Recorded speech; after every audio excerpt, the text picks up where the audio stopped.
for unpaid loans and airfare. Judy enters. Court come to order. All rise. Have a seat, please. Kevin approaches. Hello, Judge. Case number 2040, Harvey versus Kelly. Thank you. Ms. Harvey, according to what you wrote in your complaint, you've known Mr. Kelly since college? Yes. And you dated in college? Yes. That was more than 30 years ago? Yes. And according to Mr. Kelly, you broke up with him in Yes. college. In what year was that? Oh, gosh. That was what? Do you remember? 92, I believe, Your Honor. Okay. And then somehow you reconnected. I assume you both had lives in between 1992 and 2022. When did you reconnect? In April of 2021. How? Well, he was looking for me, so He was looking for you. he emailed my best friend. He emailed her business and asked her, well, gave her his number and said- asked that I call him. So far correct? Yes, Your Honor. So you were interested in seeing her again. In that 30-year period, did either of you have other people in your lives, have children, marry? Yes. You did? Yes. Okay, how long were you married? I was married for 10 years. Have any kids? Yes, 2 kids. And you, sir? 11 years. And Have any children? One child, yes. Both divorced? Yes. Okay, that could have made an interesting love story, but didn't happen. Okay, so you wanted to reconnect with her. You got in touch with a friend of hers through a business number, and you called him? Yes, I did. And that was in April of 2021? Yes. Where did you live at the time? Detroit, Michigan. And you, sir? Colton, California. When was the first time you actually saw each other? April of 2021. You live in Michigan, Yes. but you have a child who lives in California. I do. How old is that child? 21. Male or female? Male. And where does he live now? With his dad. When you come down to see him, where do you stay? In the past, sometimes I would stay with his dad, and sometimes I would stay in a hotel. So when you visited him, you either stayed with his father or your ex-husband, Yes. or stayed in a hotel, Yes. depending upon the circumstance. Most of the time, did you stay at the house with his father, or most of the time in a hotel? Most of the time, in the past, I stayed in the house with his father. And is this his father's only child as well? We have 2 children Two together. children. Mm-hmm. Where's the other child? She's in Chicago, Illinois, How old is she? 26. So you see her less frequently than you see your son. I probably see them about the same. Do you go to visit her in Chicago? Yes. And you go to visit your son in California? Yes. Okay, so what I'm gathering happened is you saw each other for a while. You thought it was an exclusive relationship. You did not. At first, yes, I did, Your Honor. And then what happened? The last time I saw her was in Detroit. And when I returned from Detroit, the girl that I was seeing at the time had disappeared. You mean the girl that you were seeing prior to seeing her? Right, exactly. And I thought the relationship was over. She went deep into Mexico, and I hadn't heard from her. She had to go for some family business. And then she resurfaced once I came back. And Once you came back from California on your last trip? once I came back from Detroit. From Detroit? Spending time with her. To Yeah. California? And so we started talking again, and I didn't get in contact with her. She was trying to contact me, and so So I you let her- stopped answering her calls? No, not really. I called her, and I let her know that, the girl resurfaced and that I didn't think it was going to be able to work out between me and her. And that's when the problem came along. The problems with regard to money? Yes. Okay. So this is what your lawsuit is about. So you broke up with her, and at that time, according to you, you had unpaid advances to him for an airline ticket and car repairs and some small amount of money for a new grandchild that he had, some baby items. So let's start with the plane ticket. When was the plane ticket? The plane ticket was purchased in May. It was to go and see him for his birthday. Okay. Was this the only time that there was an airfare issue? Who paid for the airfare? Because he would drive most of the time. He drove one time. I flew, and this was the only time that he said he would pay for the ticket. I paid the other time. Okay, well, tell me about his discussion with you of paying for this ticket. Sure. In May. So he wanted me to come for his birthday, When is your birthday? In June, Your Honor. and I told him that I was looking for tickets. He said, I want you to come for my birthday. Yes. No, tell me what he said. He said, Tell me what he said. No, don't look over there. Look over here. I'm going to fly my boo thing out. Okay. And? And later, I looked for tickets, and he said, oh, I was going to give you $500. Okay, and you purchased the ticket, and that was in May of what year? That was in May of 2021. We agreed that I would put the ticket on my credit card.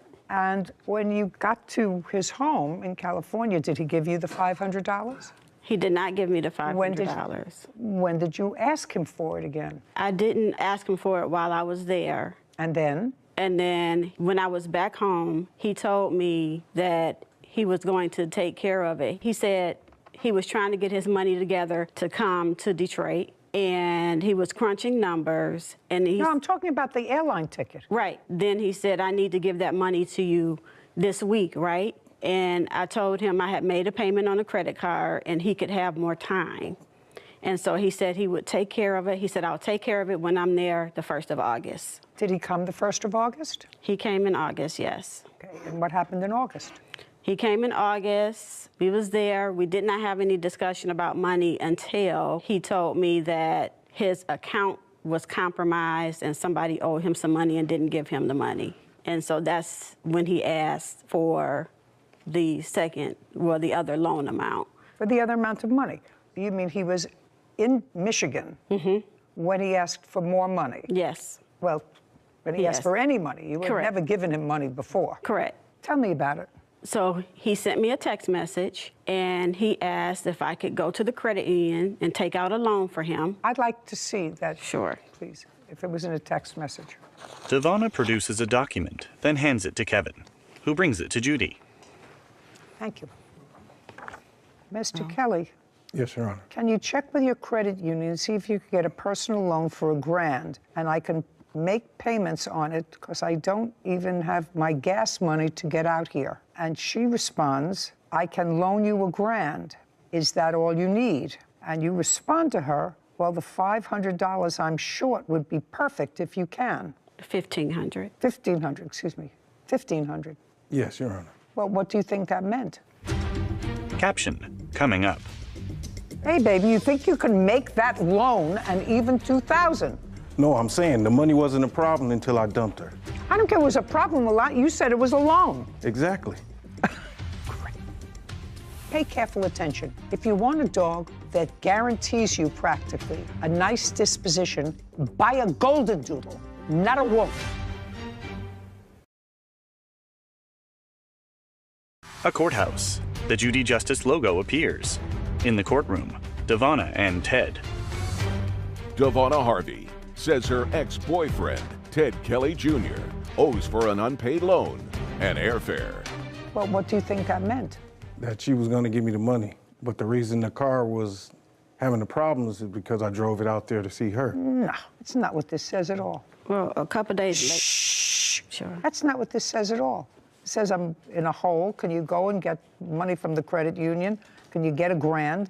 And she was nice, and she said to you, is that all you need? And you said, well, as long as you're going, I could actually use $1,500. That would be perfect. Right. I didn't know that we were keeping tabs on things because I've spent money on her and never asked her for anything. It's not a question of spending money, sir. Spending money on her is chivalrous. She came to see me on my birthday, but I bought her gifts. And I took her to Mexico for 4 days. 7 years of college and law school. I took the bar exam. I've been a judge for over 40 years. You think I'm going to listen to you buying her a hamburger? That's not what this is about, sir. It wasn't a hamburger. Or a present. That's what people do. You told me, sir, that you were in an exclusive relationship until your girlfriend from Mexico resurfaced. That's what you told me. So buying each other presents is not an issue. Did you tell her? Just like the plane tickets. I went to see her in college, and I didn't try to charge her for the plane ticket. She came to see me, and we never had that issue. Are you talking about when you were in college? No, I'm talking about the plane tickets. We never had an issue with me having to pay a plane ticket for her to come and see me. I know that, but she said this one was different. This one ticket, not all the others when you visited. This one ticket, you said you wanted her to come for your birthday, and you said you would pay for the ticket. She wanted to come, Your Honor. It wasn't I just wanted. She said you said to her, I want you to come for my birthday. I'll pay for the ticket. Because she had the time that she could go at any time that she wanted to. She was planning to come out here anyway because her son was here. I understand you tell me that now. Did you ask her to come out for your birthday, is my question. Yes, probably so. Okay. How much was the airline ticket? $500. Show me. Devonna produces a document, then hands it to Kevin, who brings it to Judy. She reviews it. $446.80. So with bags, it was $500. I don't care about the bags. Okay. Now, I want you to tell me about these baby items. That's the last thing on your menu. But we didn't finish with the other. We finished with it. But he asked me for an additional $500 after that $1,500. 2 days later, I have that here too. I'd like to see it, please. Devonna produces another document, then hands it to Kevin, who brings it to Judy. She reviews it. On Friday, August 20th, said, hey, baby, I had a question. Do you think you can make that loan in even $2,000? Because I need to get a few things done on the car. And she says, yes, but I can't get to the bank today. I can hit the ATM on my way home. Okay, that's fine. Right. What was that? And there was never nothing said about a time limit or nothing until I got back. Hey, baby, you think you can make that loan and even $2,000? No, I'm saying the money wasn't a problem until I dumped her. I don't care if it was a problem a lot. You said it was a loan. Exactly. And when I told her I'd pay her back, she didn't hear from me, so then now we're here. I don't know what you're talking about. That's a lot of mumbo-jumbo gibberish. Okay, $2446.88. Now tell me about the baby items. So he asked me... When? Text message, that was... When? In July 8th, I'm sorry. So this was before you loaned him the other money? Yeah. Okay, so in July... He asked me, did I have Cash App? And I told him I did, because I thought, and I gave him my Cash App handle because I thought he was trying to pay me the airline ticket. But he said, no, the problem was that he didn't have Cash App, and he was trying to get his son's baby's mother some money and wanted to know if I could send it for him because I had Cash App. How much money did he need for his son's There were girlfriend? 2 occasions. One was $60 and one was $50. Do you recall that, Mr. Kelly? I don't recall her not getting the money for that. I didn't do it because he wasn't in the area where I can give it to him, and I didn't have Cash App, and she sent it on the Cash App, but I gave her the cash for that. And that was in July? Yes, while I was still there. He never gave me any cash. I don't think so either, because then you borrowed all this money the next month. He also asked for a Western Union. $25.56. Just for my own curiosity, sir, are you still with the girlfriend who disappeared to Mexico? Yes. Yes, you live together? No. Okay, well, it wasn't the ending that perhaps you all envisioned, but you borrowed this money from her, sir, and you have to return it. $25.56, judgment for the plaintiff. Thank you. This court is adjourned. Devonna.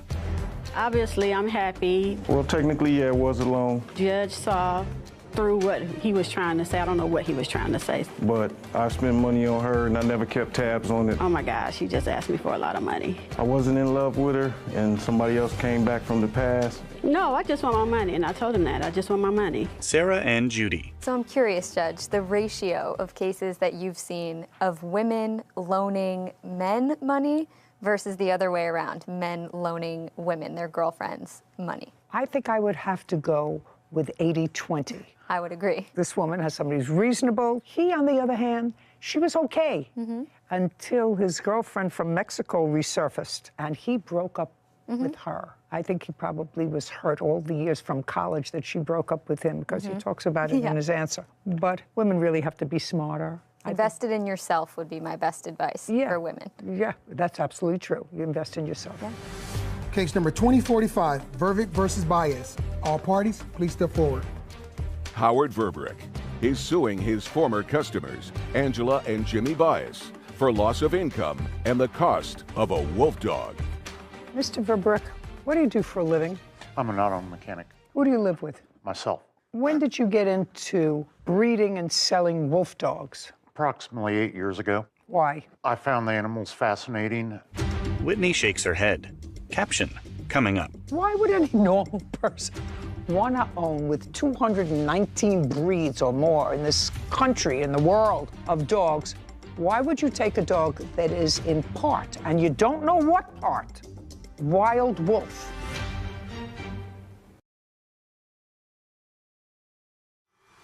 A courthouse. The Judy Justice logo appears. In the courtroom, Howard, Angela, and Jimmy. Howard Verberick claims his former customers, Angela and Jimmy Bias, owe for the cost of a wolf dog. Angela and Jimmy are countersuing for harassment. This is your case. The defendants purchased one of your puppies several years ago. One, yes. And a couple of years later, according to you, they were looking for a second dog. Yes. Did they contact you Yes. by phone, Through messaging. which you have? Yes. Okay, and I will take a look at it at an appropriate time. That they were looking for, I think they were looking for a male, they had a female, Correct. and you were prepared to accommodate that. Did you give them the price for the dog? Yes. What was that? At the time, it was $800. And after certain discussions with them, was that price ever modified? Yes, it was. To what? Angela thought that the $800 was a little expensive, and How much had they paid for the first dog? $500. Okay. The reasoning being they helped me sell some. No, just years before, they had paid $500. You were asking $800 for this male. It was $800 back then also. Under the circumstances, if they helped me sell animals, then I would give them a deal. and Did cut they the do price. that for you the first time that Yes, they? ma'am. So the first time that they bought a puppy from you, they paid $500 and assisted you in finding owners for other puppies. Correct. Is that correct? Yes. Second time, you asked for $800. Yes, And then did you make the same deal with them? I did. How many puppies did you have? At the time, I had 6. Did they come over and see the puppies? No. Isn't that usual to come over and pick one, unless you only had one male? Sometimes I've sold other people animals throughout the United States by pictures only and updated photographs. On what date did you go and pick up your puppy? He dropped the puppy off to us on, I think it was March 22nd. How far does he live from you? About 40 miles, 30 So you miles. could have easily gone to see the litter. Yes, correct. So you chose for him to drop the puppy off. Well, he kind of messaged us, and we had a phone conversation where he stated that he couldn't feed the puppies anymore. No, that's not what I'm asking you. I know you have a script that you want to tell me about Yeah. because you have something in your head, but that's not what I asked you. What I asked you was you could have gone to look at the litter of Yes, puppies. correct. And picked out which one you wanted. Correct. You chose to have him deliver it to you. Yes. That was my question. He delivered to you a male puppy. How old was the puppy you delivered to them? Approximately 9.5 weeks. I don't know if that's an appropriate time for wolf dog puppies, but 10 weeks is a reasonable time to separate puppies from the litter and their mother. I know that that's not what I went to law school for, but you require a certain amount of nonsense information over the course of a lifetime. Anyway, did they pay you for that dog? No. What was the arrangement? According to Angela, I got 3 different amounts. She was going to give me a $100 deposit and $100 a week, a $150 deposit, then $100 a week, and a $200 deposit and $100 a week. I got nothing. At what purchase price? She was thinking the $500 when I was asking the $800. That's not what I said. Did you ultimately make an arrangement with her for $500 if she helped you find other Yes, ma'am. pet owners? Okay, let's be direct. So you agreed to make them the same deal with this dog as you made with the last. Correct. Which is, I'll give you if you help find other potential prospects for the other puppies. Correct. So purchase price was $500, and they did find you other people for the puppies. 1, yes. Well, they found one. It wasn't specified. They found one. And did you place that puppy? Yes. This is what your lawsuit is about. You say that she didn't pay you any money, and the people who you placed the other dog with did not finish paying you. Correct. Well, they're not responsible for that person. They're not responsible for that person unless you gave them the dog in order to collect the money. Okay. Or did you drop the puppy off? I dropped the puppy off at their house. Then that's your problem. Okay. So then what we're dealing is the $500 that you claim they owe you for the dog. Oh, plus potential loss of income. Oh, no, yeah, be ridiculous. Okay, $500. Let me hear your excuse. I think that the dog has been abused, and I have video proving. And? The male won't ever come around. Just a second, and? The male does not like males. What he'll do is he will cower at the sight of any male. He's very aggressive when he goes to take food from you. He was 10.5 weeks old. We've had him for 8 months now, and we still can't touch him. But you got him, and he was 9.5 weeks old. And he's still the same. You got him when he was 9.5 weeks old. So that's not a reason not to pay for him. You still have him. He needs proper care, and we don't feel like we should pay anything. No. Not with what we have to deal with the dog emotionally and everything else. Well, unfortunately, the law does not agree with you. You agreed to pay him $500 for a dog. You have the dog, and you have to pay him the $500 for the dog. That's it. It's an easy case. That was your contract. You didn't make a contract with him for a dog that had a nice disposition. Just pay careful attention. If you want a dog that guarantees you practically a nice disposition, buy a golden doodle, not a wolf. Buy a golden doodle. Gotcha. Buy a Shih Tzu. You want a big dog? What's another big dog? Golden retriever. Buy a golden retriever. But if you people are odd enough to think that wolf dogs make good pets, not knowing, because I did a little investigation into wolf dogs, are wolf dogs good pets? Because I get my cases early, and I said, why would any normal person want to own, with 219 breeds or more in this country, in the world of dogs, why would you take a dog that is in part, and you don't know what part, wild wolf? Why would you do that? If your animal is aggressive, go look at its history. Because sometimes they'll grow up to be friendly, nice dogs, like the first one you had. First one I have is very well with our kids. You know, this one, I'm going back to my wolf roots. Well, so it's judgment for the plaintiff in the amount of $500. Your counterclaim's dismissed. We're done. Thank you. This court is adjourned. Jimmy. We more or less rescued this dog. The dog had no issues before. He cowers down to any sight of a male. That's just a totally false statement. It's to the point where he's got to get a trainer. I hope that it is taken care of, and if they don't want the animal, I'd be glad to take it back and care for it. We're going to work with him. Yeah, we're not going to let him go. Judy and Sarah. Just another example of people who maybe not looked into the history of a dog, a wolf dog. Mm-hmm. And if you read about it... I did a little before the case. Yeah. For water damage. Judy enters. Court come to order. All rise. Be seated, please. Kevin approaches. Hello, Judge. Case number 2077, Zacco versus Sheldon Foy. Thank you. Welcome.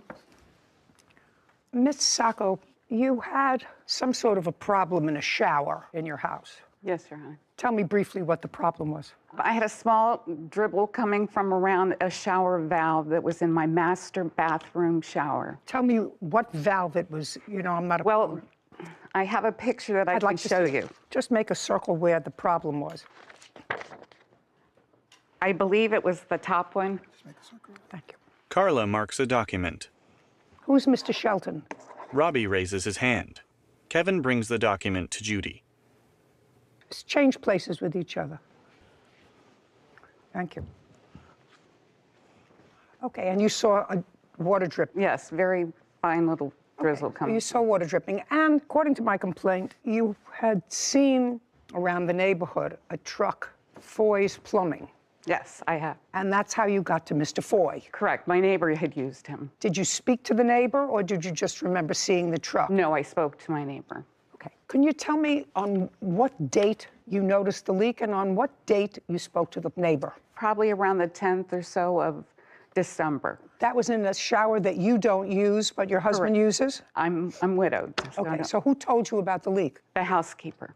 Okay. And then did you check it yourself? Yes. And this small leak had been there for a couple of weeks before you got to Mr. Foy? Correct. After you spoke to the neighbor and confirmed that this neighbor had used Mr. Foy, when you called Mr. Foy, did you actually speak to him? No. Who did you speak to? It was a woman that answered the phone. Who answered the phone? Do you know? Alma did.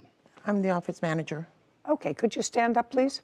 Tell me your name. My name is Alma Valdez. And you work for Mr. Foy? Yes. And you have a plumbing company? Yes, ma'am. How many employees do you have in the company? Right now, only 3.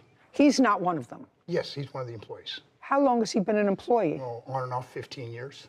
What does that mean, on and off? Well, a couple of times he went to work for another plumbing company and then came back. Was he an employee of your company, pay careful attention, in December of 2021? Yes, he was. Okay. and paid on the books. Yes. Is he still an employee? Yes, he is. Do you recall receiving the call in December from Miss Seiko? Yes, I got a call from her on, I believe it was December 28th, saying that she had a leak, and so we set up an appointment for the next day. Do you remember the conversation you had with her? Did she tell you she had been recommended by a neighbor? You know, I don't recall. We did set up the appointment for the following day. That would be December 29th. Yes. Have a seat. Thank you. Okay. Mr. Shelton was the person that Mr. Foy sent to you, and you were a full-time employee of Foy's Plumbing. Tell me what happened when you got there. When I first got there, I noticed water running out of the handle. It was dripping out of the handle because it had been there since December 10th. It was streaming out. It was a pretty decent stream of water coming out. The plaintiff doesn't use that shower, correct? So the first thing that someone would have done, even me, is turn off the water. Is that what you did? Well, I wanted to go see what the leak really was. Well, you looked. Yeah. First, and then I went out and shut the water off, and then came back in to pull the cartridge to identify. And there's no markings on the plate, so I couldn't really tell exactly what brand it was. We do carry a variety of brands, but more of your typical You're brands. getting too technical with me, sir. Okay. This is what the case is about. He came out the same day, the 28th. He said he didn't have the part. You have other complaints about his behavior on that day. You say was a little bit off. He left without a different part being put in. And you called another plumber? When? I called, actually, my contractor that night to come over and look at it. He came over in the morning, So he didn't come over that night. He came over the next day. Correct. The next morning, he gave me Now, you referral. can't tell me what he gave you. He's not here. It is your claim that because of the actions of Mr. Shelton, and which are attributable to Mr. Foy, who owns the company, you suffered severe water damage in your house, causing you to have to replace substantial flooring in the house, and you want Mr. Foy to be responsible. Correct. You have insurance. I just want to make sure you do have insurance. You're a company. We're licensed in the state of California. Okay. We're required to carry insurance. That's what the case is about. You want the company to be responsible. They did not come back and fix the problem. Someone else did, but by the time it was remedied, water had already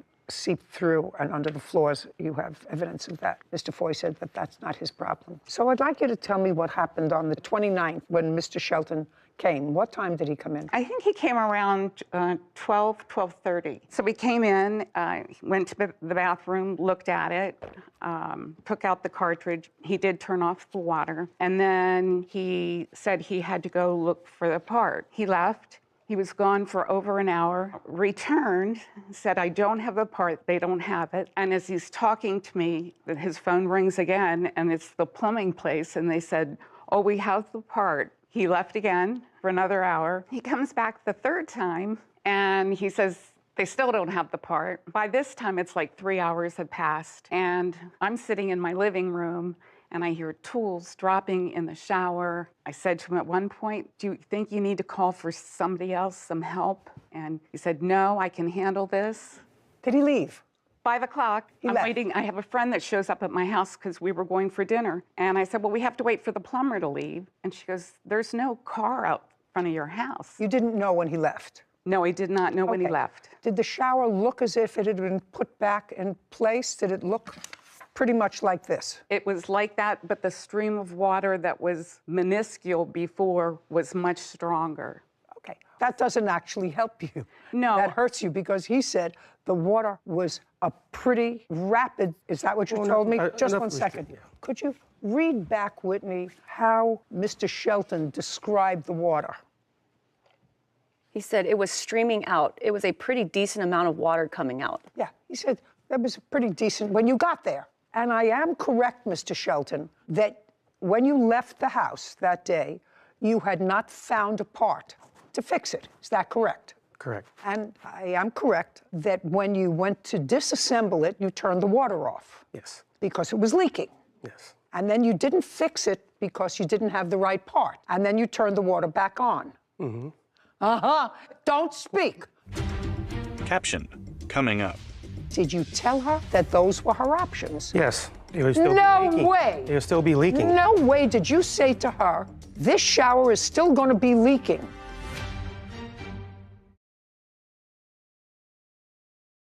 A courthouse. The Judy Justice logo appears. In the courtroom, Carla, Scotty, and Robbie. Carla Sacco claims plumbers Robbie Shelton and Scotty Foy owe for damage from a water leak.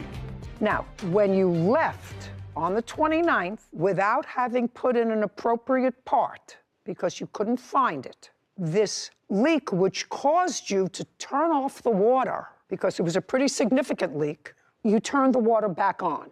The reason why I turned the water off, because you have to take the cartridge out. If I left the water on and took the cartridge out, Listen, Mr. Shelton. I know, that's Mr. why I Shelton, turned the water Mr. off. Shelton, you're not being a two-process thinker, sir. Let me explain something to you. I came to California from Connecticut to the place where we live in California. I walked into the master bath, to the toilet, et voila, I see a puddle of water around the toilet. I say to myself, self, you went to law school. You don't know what this is. But it's not a leak that's coming from the back. It's a leak that looks like it's coming from the bottom. So I called engineering. Fortunately, I live in a place where somebody will come up. They came up right away. The first thing they did was turn off the water. Smart, just like you did. Then they opened up the problem, looked at the problem and said, we need a part. Unfortunately, those are not the same parts that we keep in the hotel. We'll have to order it. Turned off the water. Use a different bathroom. For the 2-3 days it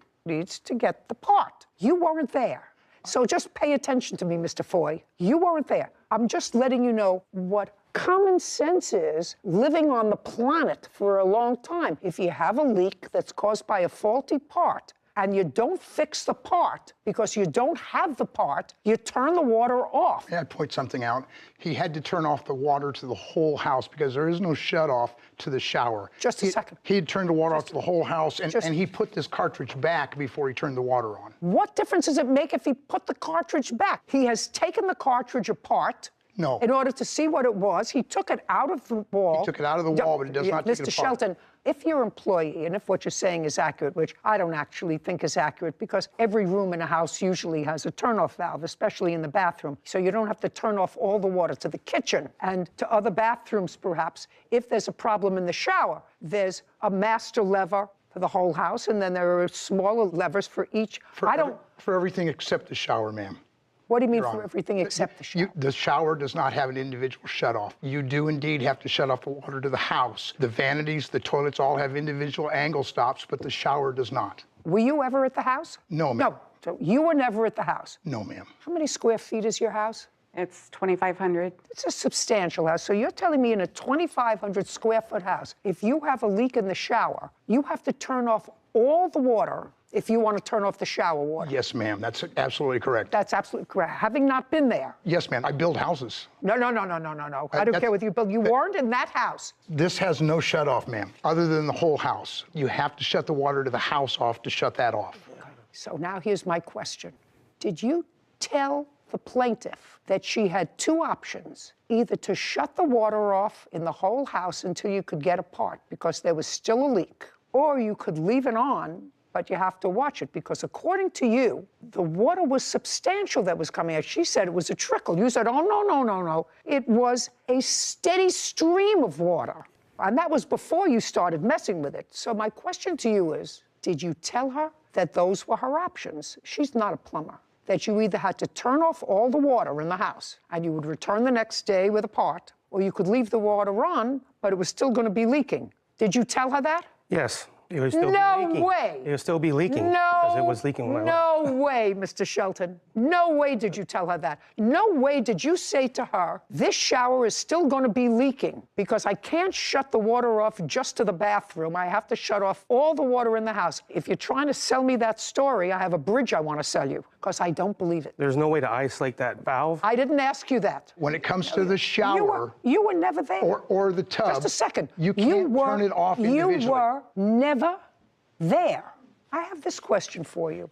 How many bathrooms do you have in your house? 3. When he left the first time and he shut the water off, did he indicate to you that you couldn't use the water anywhere in the house? Yes. I believe he told me at first that he was going to shut off the water to the house. Okay, so you knew. So you couldn't use any other of the toilets in the house? No. Okay, you may be getting better. When he left, did you use the bathroom? The answer is yes. Yes. So you knew that the water had been turned back on? Oh, absolutely. In the house. Just a minute. So you knew the water had been turned back on in the house, even though he didn't tell you I'm turning it back on, you knew. And you knew that he hadn't fixed the problem. Correct. So you knew that you better watch this, which is why you called your contractor to come and look at it.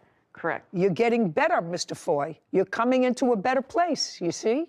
Things work themselves out. Now, you know that the water is still dripping. You know that there's still a leak.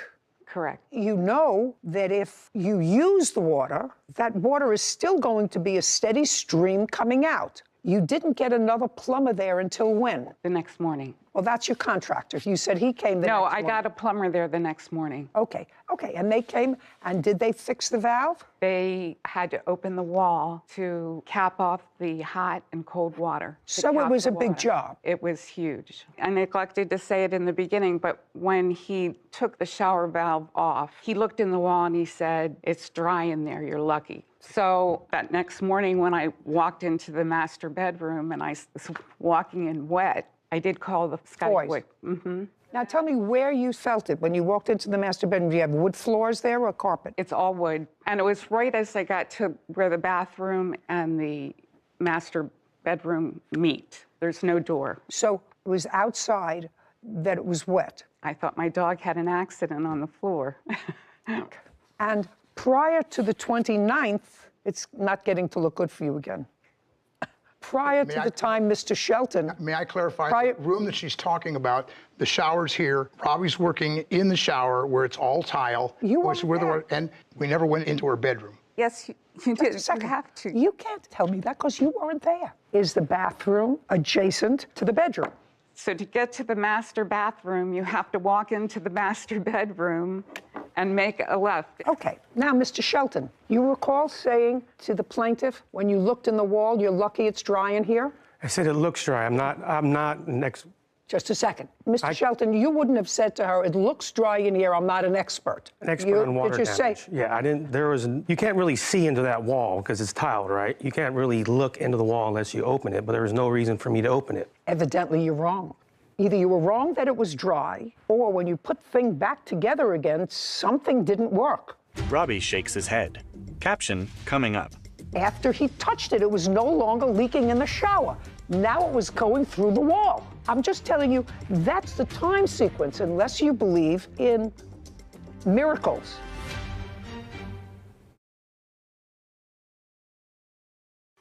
A courthouse.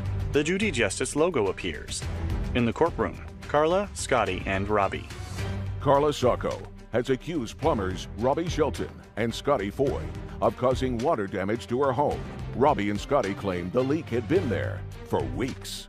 Mr. Foy, you have a lot to say for someone who was never there. Someone who's been a plumber for 40 years. Just a second. I've been alive with houses for longer than you've been a plumber, right? And there are certain things just from being on the planet.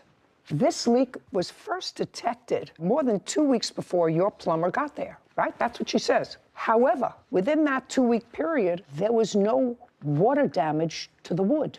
The only time there was water, listen, you can shake your head all you like. This is the timeline. We got cold because there was a leak, ma'am.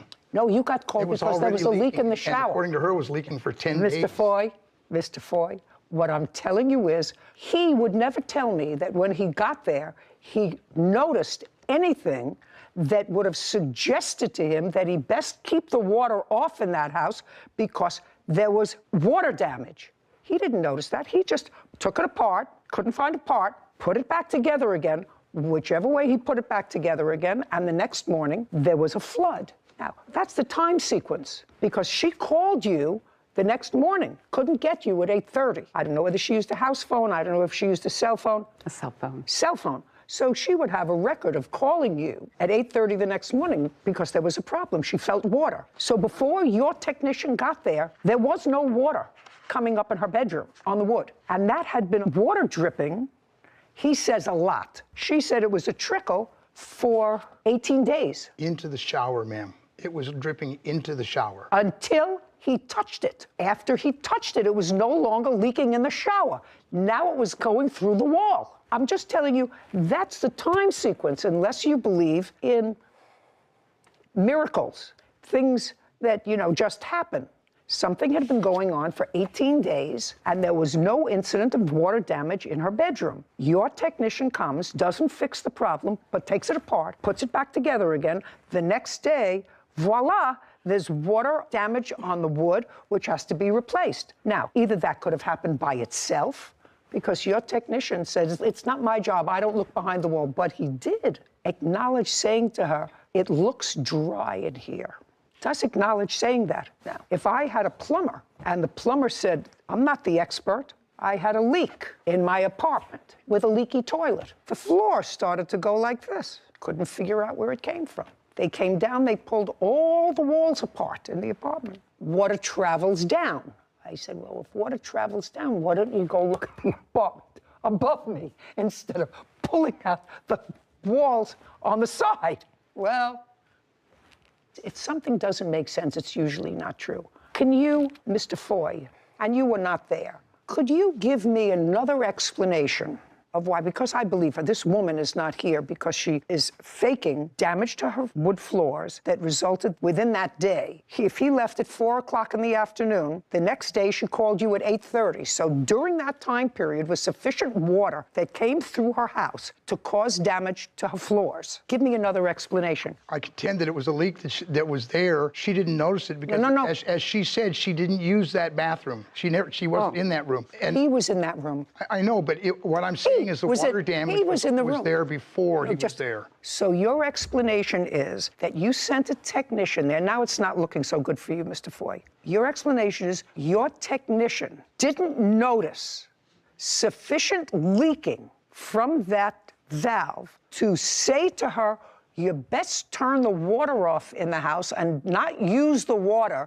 until I get back to fix it. He wasn't looking in the bedroom, ma'am. He was in the shower. He saw the leak in the shower. And that's Can I see pictures of the floor, please? Can I say something? Sure. When I left, it was not leaking. It was leaking the same way it was leaking when I first got there. So out the front. Well, just a second. That's a lot. It was coming out. According to you. Well, I mean, what a lot to me is a little stream is a lot of water. Listen, Mr. Shelton. Plumber, so. Listen, Mr. Shelton. You know, she said a trickle. You said no. It was a steady stream. What a stream? That's steady stream. Steady stream. Yeah. That's what you said, right? Can I see pictures of the floors, please? Between 4 o'clock and 8:30 in the morning. Judy examines photos of damaged flooring. Can I see the bill to fix it, please? I also have the person that fixed it. He wrote what he did. Oh, yeah. Okay, like kind of itemizes how. Would you show this, please, to the defendant? Yes. Judy hands the photos to Kevin, who brings them to Scotty. He reviews them. Judy examines an invoice. Thank you. Scotty hands the photos back to Kevin, who returns them to Judy. So, Mr. Foy, I assume you have insurance. You should have used it, because I think you're responsible for the damage to her floors. And I think that that was done because your technician did not do an adequate job of protecting it between the time he found the leak and between the next day. Nothing else makes sense to me. 3589, judgment for the plaintiff. We're finished. Thank you. This court is adjourned. I don't really agree with it because it was already leaking before I got there and she admitted to it. I'm just thankful this is over. That is a wood floor. Water could have been underneath the wood floor and not showed itself. You would think once they pulled the floor up, there would be mold. I have nightmares about leaks. Got justice today, thank goodness. So, you tell me that there are houses that you know where there is a master switch. Yes. That you have to turn off for the shower. I know it can be expensive to have all the valves in your house be the individual shut-off valves. I do think it's safer, but honestly, not everyone has the luxury of being able to afford them. Even if that's the case, you should give the homeowner who called you, say, listen, there is a leak here. I can shut off all the water until I return. Filing of false police reports and harassment. Court come to order. All rise. Judy. Have a seat, please. Kevin approaches. Case number 2068, Automatis versus Albrecht. Thank you. You're welcome.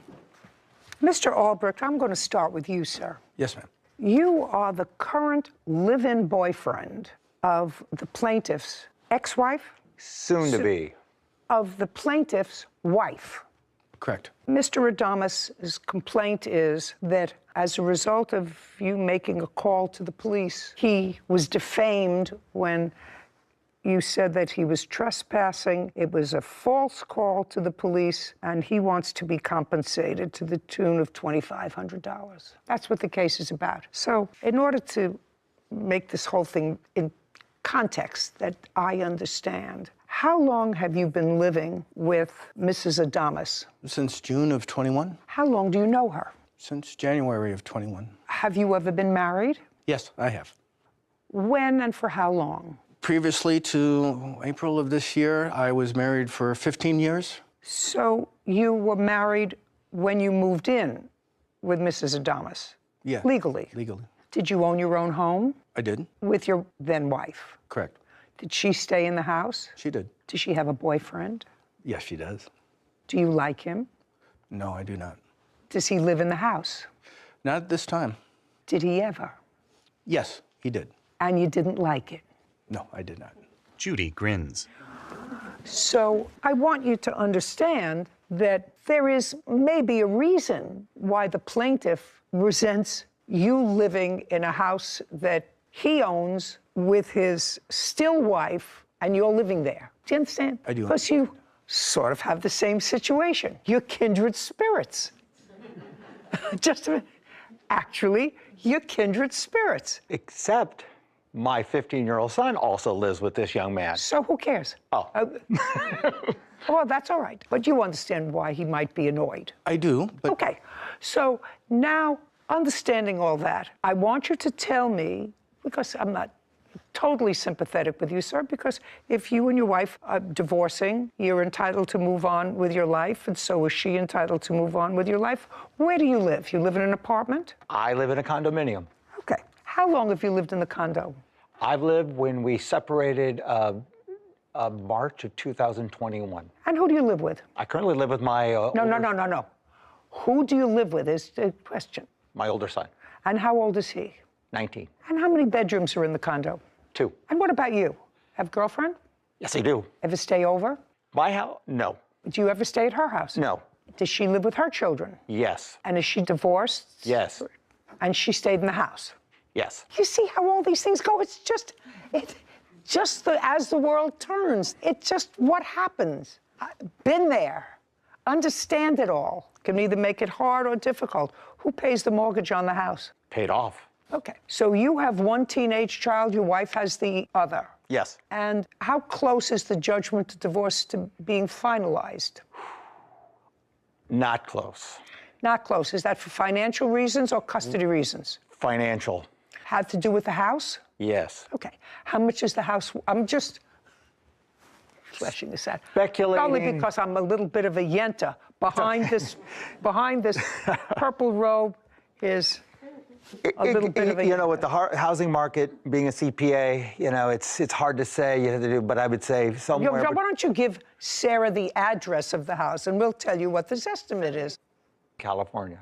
While she's looking that up, tell me when you and your wife purchased it. 2006, August of 2006. And during the course of the marriage, were you employed all the time? 100%. And what about your wife? 100%. So you were both employed and both contributed to the house.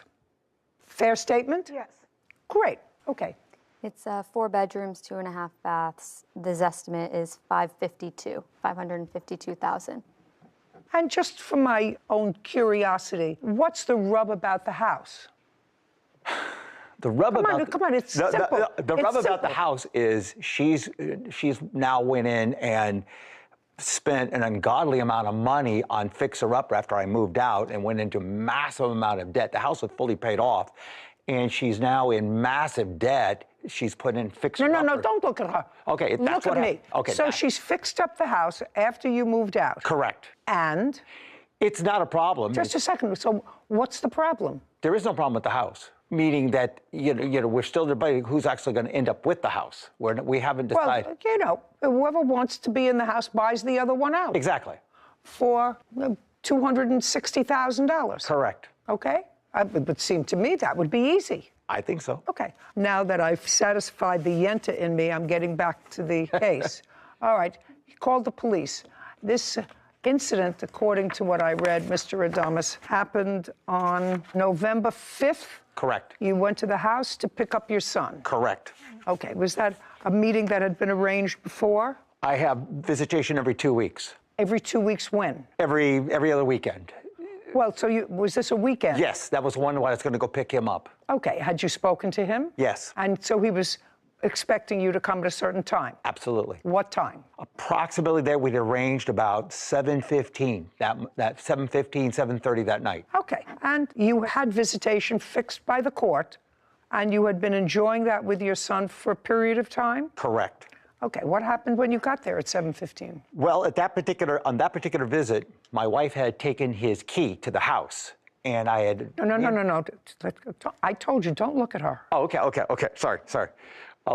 Okay. I'm getting sympathetic with her. I just want you to know that. Okay. 7:15, you went to pick up your son, and you were annoyed because your wife had taken your son's key away from him. Correct. And you thought your son should have his key because he was 15. Yes. And? So at that particular time, I No, don't look down. Okay, look at me. I went into the house. I'd never been in that house since I moved out, and so I wanted... How did you get into the house? The door was open. Okay, the door isn't wide open. You mean it was unlocked? Unlocked. Okay, so let's not say the door was open. Okay, the door was unlocked. Correct. Door was unlocked. You don't live there anymore. You live in a condo. Correct. Okay, did you ring the bell? No. Knock at the door? Yes. Nobody there's a bell. Answered. There's a bell. There was a bell. There's a bell. Yes. Didn't ring the bell. Open the door. Now, open the door. Yes. Your house, I own half of it. I'm going to ask my wife a question. Yes. Keep going. Walked into the house. At that particular time, she is sitting there with my son. At that particular time, I asked her to get a copy of the key, and we became into an argument. She didn't want me to have a copy of the key. And I tried to explain to her, without a copy of the key, he can't get in the house. If I drop him off at odd hours, then you don't have to be home. So then she got upset. At that point, then I never met Mr. Albrecht before this time. He comes storming down the stairs. Mr. Albrecht is then, I think Mr. Albrecht's coming to beat me up. He is storming down the stairs. I've since learned that Mr. Albrecht... Just stop. Okay. Just pay careful attention to me. So far, you're in the wrong. Okay. Let me just tell you. Okay. So far, from a legal perspective... Right. And a common sense perspective... Okay. You're in the wrong.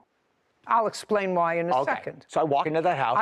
We got past that. Okay. We got past that. So now you want a copy of the key, and she says no. I don't care if you want to give it to your parakeet. Okay. You're not entitled to a copy of the key. Okay. Let's start right there. Okay. And let's start with my first point is if you're going there to pick up your son for a prearranged visit, yes, you don't walk into the house. You have a 15-year-old son. A 15-year-old son has a phone. I tried to call him, yes. Oh, you tried to call him. What happened? He said he was there, he said... Be very careful what you say to me. Okay, he You was called there. your son. And I called my son, be ready to go. He said, okay, I'm ready to go. That was at about 7 o'clock.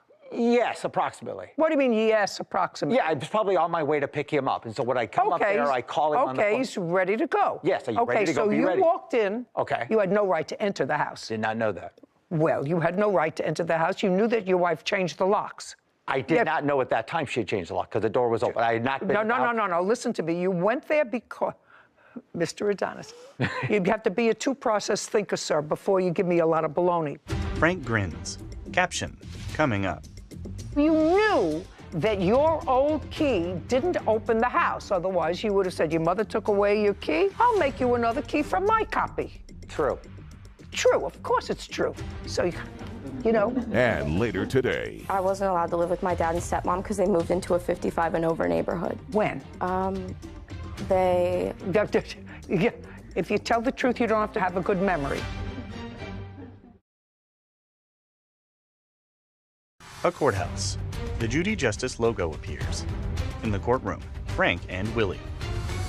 Frank Automitis claims his wife's boyfriend, Willie Albrecht, wrongfully called the police while visiting his own house. Okay, if you needed a copy of the key to a house that you partially own, yes, you would have had a key to the house. Correct. You didn't need a copy to make because you would have had one. Okay. So you knew that your old key didn't open the house. Otherwise, you would have said, your mother took away your key. I'll make you another key from my copy. True.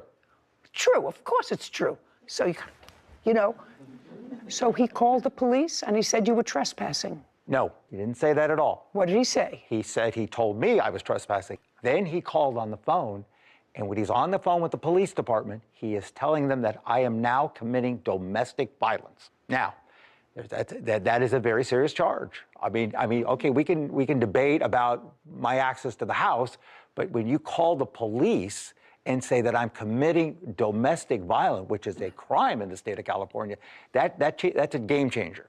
So I want to ask you a question, Mr. Adonis. When you walked into the house and you saw your wife and your son, I want to know, when you walked in uninvited, true, your first words were, "I want a copy of the key." That's what you said. You said, "I want a copy of the key." Would you read that back to me, please, Whitney? I'll go with that. At that particular time, I asked her to get a copy of the key, and we became into an argument. So now you're in an argument, and you're a trespasser. Your case is dismissed. Goodbye. Goodbye. Okay. This court is adjourned. Frank, then Willie. Very, very shocking. She's absolutely correct, as she usually is. I had no idea this was going to blow up into World War III. Because he's all about winning. He didn't get his way. He was throwing a temper tantrum. I feel that he's just trying to do whatever he can to keep me out of the picture. He lives by his own rules. He just simply wants me out of the way so he could take over. Let the courts decide. Judy and Sarah. It's always so unfortunate when people divorce. I mean, the story is this. I could have written the script without even listening to the people. But they have two teenage boys, 15, 19 years old. One's chosen to live with the father. One's chosen to live with the mother. Clearly, the son said to him, "Mom took away my key." Mm-hmm. She clearly took away his key for a reason. Mm-hmm. I didn't even want to get into what the reason was, but clearly she took away the key for a reason. Otherwise, she doesn't look like an unreasonable person. Her boyfriend doesn't look like an unreasonable guy. And he was flexing his muscles. Mm-hmm. And the fight is over the house, because I gather that's the only real asset they have. Yeah. Anyway, unfortunate when people don't realize that they have to love their children more than they hate each other. So true. Case 2069, Hastings versus Kammer. All parties, please step forward. Ryan Hastings is suing his former roommates, Peyton Kammer, for a security deposit, personal belongings, and filing a false restraining order. Mr. Hastings, you and the defendant were roommates? I'm not quite understanding. Yes, correct. Clearly, whether you were roommates or in a relationship. What was it? It was just roommates. When did you start to be roommates? In September of 2020. Did you know each other before? Yes. How? We were just friends that met at a party and hung out often. Starting when? That was in December of 2019. And what made you decide to room together? We were both looking for a place to live, so since we both needed that, we found this apartment together. 2 bedrooms? Correct. And you moved in with animals, Correct. I understand from the complaint. Correct. Cats? Yes. How many? I had 2. I had 2. I didn't ask you anything yet. You had 2. And Miss Kammer had 2. Any other animals? No. So you started to live together during COVID? Correct. Were you working? Yes. Was Miss Kammer working? Yes. What was the rent on the apartment? It was $13.65. And you each paid half? Correct. So far, correct? Was everything okay in 2020? September, October, November, December? As far as rent? No, as far as the living arrangement. Oh, in 2020, yeah, we just had many squabbles, but overall, we were just fine. I'm going to ask you the same question. In 2020, everything okay? No. What happened in 2020? It was emotional warfare since I moved in with him. There was arguments with everything, even simple things like cleaning the dishes, just nonstop. I was terrified of him living with him. I couldn't bring anything up without it being an argument. Okay, so prior to moving in with Mr. Hastings, where did you live? With my parents. How old are you? I'm 21. Is this the first time you had an apartment? Yes. And how far away were your parents from this apartment? Probably like 10 minutes. If you were terrified, you should have moved home. I wasn't allowed to. You weren't allowed to because? Because I wasn't allowed to live with my dad and stepmom because they moved into a 55 and over neighborhood. When? They... If you tell the truth, you don't have to have a good memory. They moved in a little after I moved into my apartment. I moved into my apartment to prepare for them moving out. I just don't want to hear drama. If you had fights over who's going to clean the dishes, I don't want to hear terrified, unless you're terrified. And if you're terrified and you're 21 years old, you go back to where you came from, to your parents' house. If you're terrified, may not have liked it, but that's just kid drama. So, squabbles in 2020. Your lawsuit says that She disposed of your belongings. She filed a restraining order. Yes. As a result of the restraining order, you were evicted from the apartment. Yes. It was a false restraining order. You hired a lawyer to appeal the finding of the judge. Yes. That you had harassed her because this restraining order was based on harassment. Yes. May I see a copy of it, please? I have a copy of the restraining order. Of the order or what it was based on? It said what it has the whole thing. It says what it was based on. Yeah, I see what she has. It doesn't look like it was what it was based on. You do a write-up of what it was based on. Judy reviews a document. On the front page, in a little box, it has a little description of what happened. Okay. So the judge who heard this case, and I'm assuming everything in this write-up is true. On the above date, which was the 7th of September 2021, on the above date and time, defendant and the plaintiff engaged in a verbal argument over household chores. The defendant then made comments to the plaintiff that he would go crazy on her and raised his fist. The defendant stated this multiple times and started shaking in anger, causing the plaintiff to be in fear for her life. And you had a hearing on this? Yes. You had a hearing on this. You told this to a judge? Yes. Yes. I want you to tell me what you told the judge, or did you tell the judge anything? I told the judge that I was raising my voice, but I was standing a good amount of distance away from her at the time, and that I was shaking because I wasn't being listened to, and that was it. There was no physical interaction there, only verbal interaction. Caption coming up. Did the judge say to you, how would you describe shaking in anger because you weren't being listened to? I was shaking just because I was angry. I was just trying to keep my composure. Well, that would frighten me.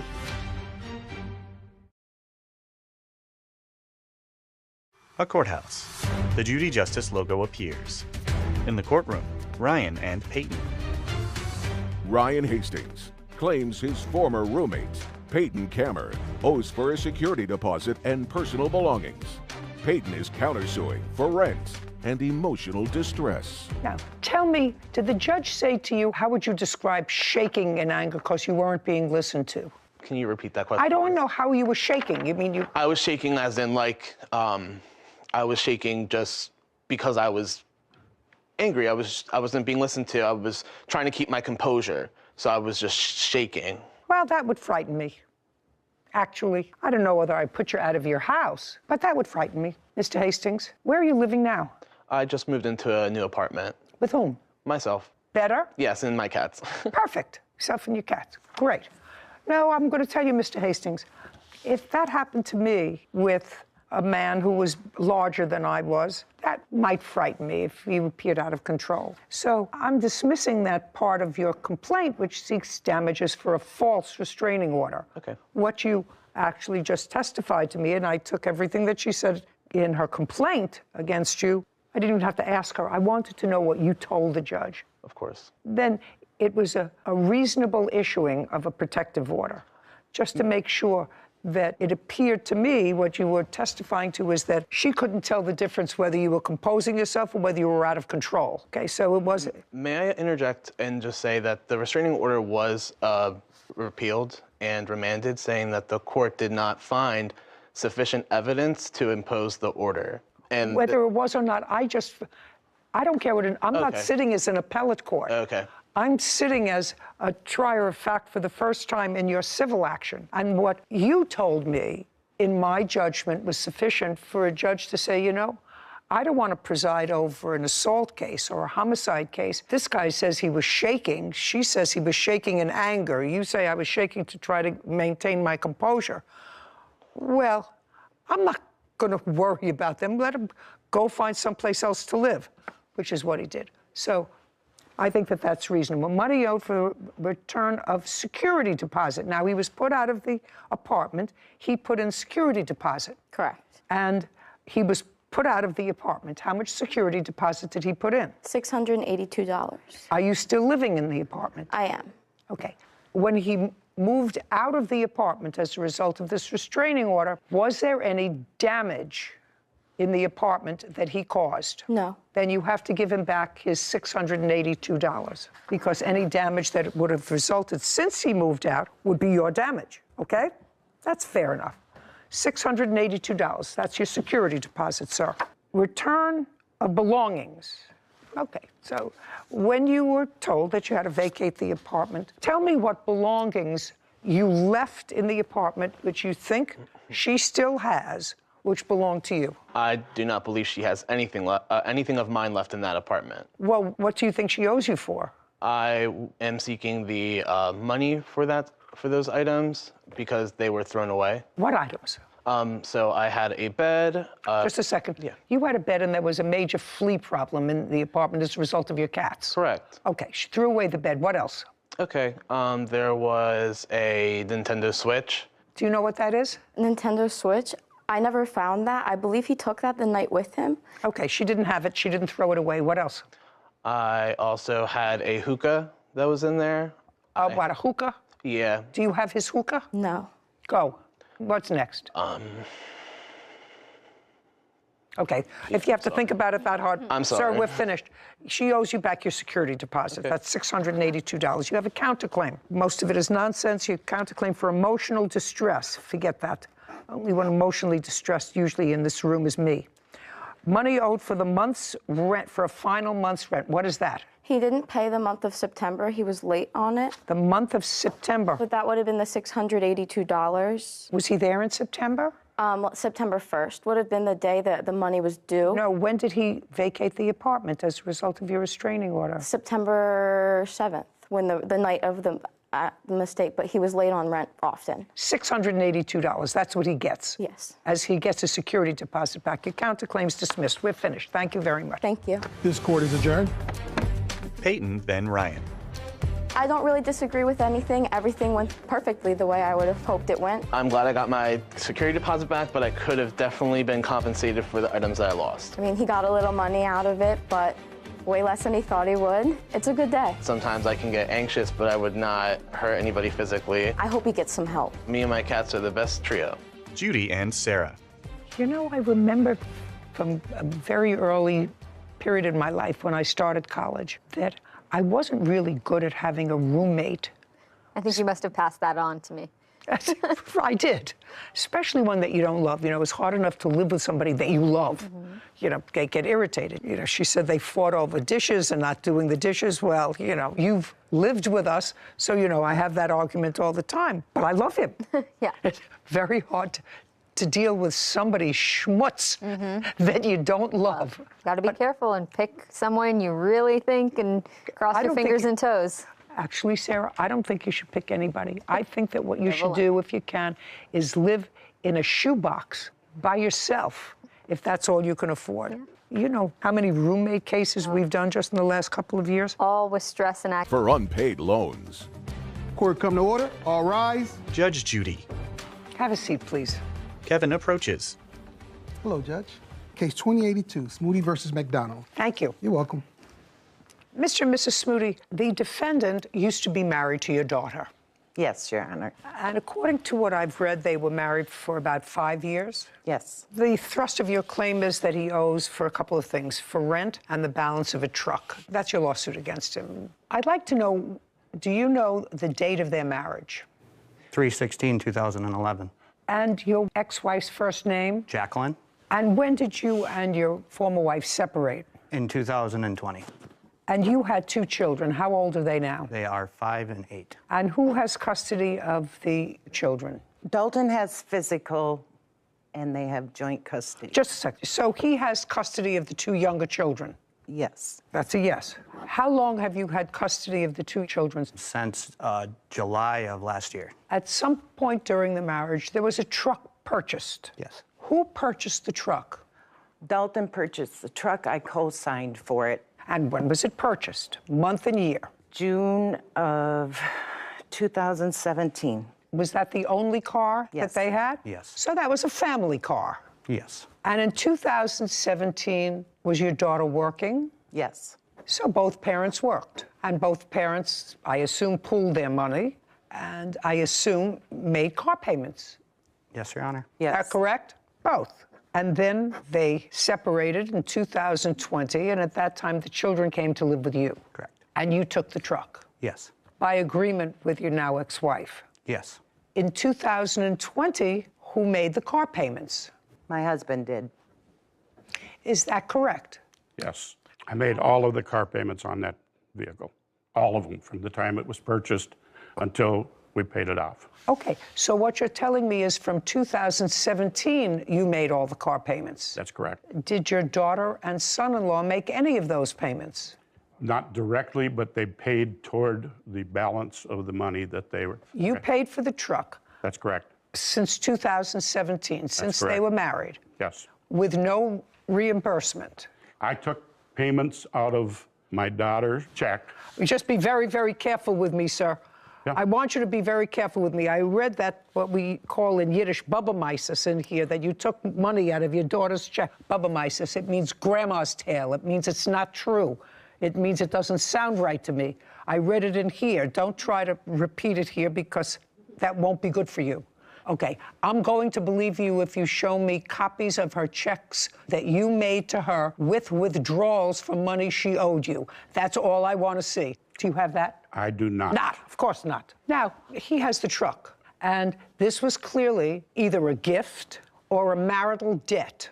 Either one of those two things. It's either a gift or a marital debt. It was a family car that was used by your daughter, her husband, the grandchildren, with, according to you, no reimbursement, according to you, except this ridiculous reimbursement from your daughter's check, which I don't believe, so I'm not even going into it, with no reimbursement 2017, 2018, 2019, 2020. And when your daughter and the defendant separated in 2020, according to him and according to you, he took the truck and the children. And that was with her consent or not? Yes, it was. With her consent. Is that so far right? That's what you're telling me. It's accurate. Right. Did you intervene in the divorce proceeding and say that there is money owed, marital debt owed, and part of the marital debt is this loan on the truck? No. No. The answer is no, you did not. It would also be fair to say that you don't know how much, according to you, she paid for the truck. I do, Your Honor. I have that ledger that I have. I would go to her each week and say, Jacqueline, how much can I take toward the loan? And that's how much I would take off each week. All you have to do, sir, is show me. Otherwise, this is a whole bunch of nonsense. Yeah. It's a marital debt. You did not intervene in the divorce proceedings and say, listen, this is a debt that's still outstanding, whatever it is, $2,000, $3,000, $4,000. You didn't do that. Now, the only thing that you can say to me with regard to this truck business is if you had, had an agreement with the defendant in 2017 to pay the truck. And be very careful, because what you've told me is he didn't make any payments to you from 2017 ever. He made some payments. Just a second. Interesting. Show me where he made payments. Did you give him a receipt for payments? No, this is a small town, and It's not a small town, it's a family, sir. It's not a small... I do have the ledger. I'm not interested in the ledger you created. It's self-serving and therefore inadmissible and created for the purpose solely of this litigation and not created at the same time that the event took place. I might even cut you a little slack if you had a ledger, a book with entries in it at different times from 2017 in different ink, with a day, how much was paid back on the loan. I guarantee you do not have that. You have a very nice piece of white paper that you created for me. Is that correct? That is correct. That is accurate. Okay, so I'm not interested in your ledger. That's not a ledger. That's a document prepared for the purposes of litigation. So I want you to tell me what conversation you had and when with Mr. McDonald about paying for the truck. Caption, coming up. They bought this boat from you. Accurate. And how much did you sell it to them for? $2,500. Did they pay you for it? No, part of that was put on the ledger, and part of it was cash. You know I'm not buying your whole story.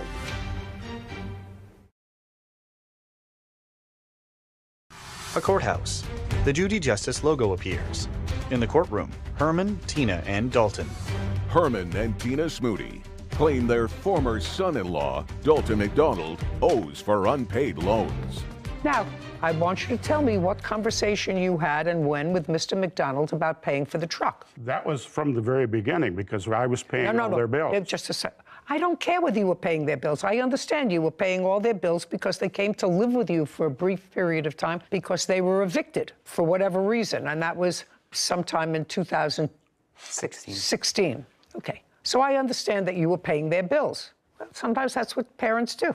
They pay their bills. We were paying their bills because they had no checking account. That doesn't matter to me. I want to know your conversations with, where did it take place? Because you're not suing your daughter, you're suing him. The conversation was when we rented the farm for them, which I know is not with the truck, but the landlord would not let them rent from them because they had terrible credit. We'll get to the rent later. Stick with the truck.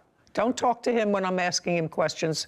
Well, the truck was the same thing. We put that on the ledger then, or on the running total, and they agreed. They both agreed that they were going to pay us off. Okay. He came over on Labor Day weekend, and I showed him the ledger, which he saw all the time. No.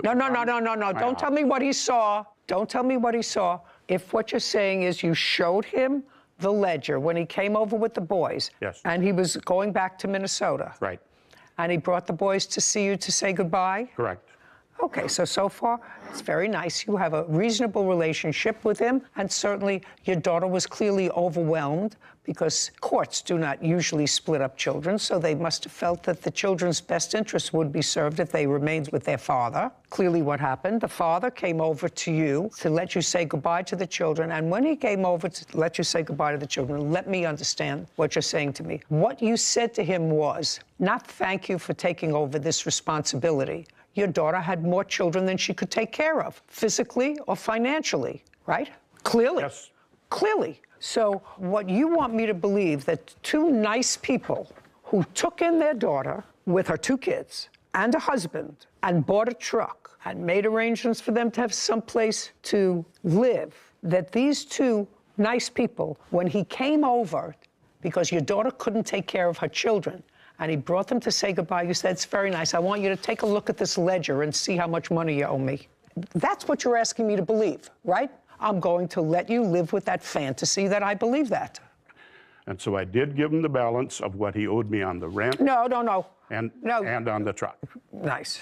And he looked me in the eye, he shook my hand and said, Jerry, I promise I'm not going to screw you on this. I'm going to make those payments. Make payments for what? On the rent and on the truck. Okay. Did you have that conversation with him? No, I did not, Your Honor. The conversation was when I came up there the last time, Jerry was trying to sell his fishing boat, so I posted it on Facebook, and I sold it for him. In what month and year? That would have been September of 2020. After selling the boat, he gave me $1,200 for helping him. How much did he sell the boat for? It was $4,700. So that was after you'd already moved? Correct. With the children? Yep. Okay. He helped you sell the boat for $4,700? Just answer my question. No. Did you give him $1,200? No. He bought that boat from me a year prior to that. He had it. So they bought this boat from you? Accurate. When? That would have been in the spring of 2019. And how much did you sell it to them for? $2,500. Did they pay you for it? No, part of that was put on the ledger, and part of it was cash. You know, I'm not buying your whole story. I'm not buying your whole story because what Your Honor, I'm telling you the honest-to-God truth. No, I don't think so. I don't think that I would have sold people who had no credit, who couldn't buy themselves a truck, so you had to co-sign for the only means of transportation that they had, who couldn't pay for their rent, who couldn't pay their bills because of their bad credit. I don't believe this whole scenario about selling them a leisure boat for $2,500. It's mind-boggling that you would think that an intelligent person like me would accept that. Okay, forget the truck. You have the truck now. Yes. Okay. You haven't finished your story with me, so sold the boat, and he gave you $1,200. Correct. I gave him the $1,200 back, which made us even on the truck payments, and he gave me the title. Tina signed it, and then I brought it back to Minnesota and put it in my name. Okay. Who signed it?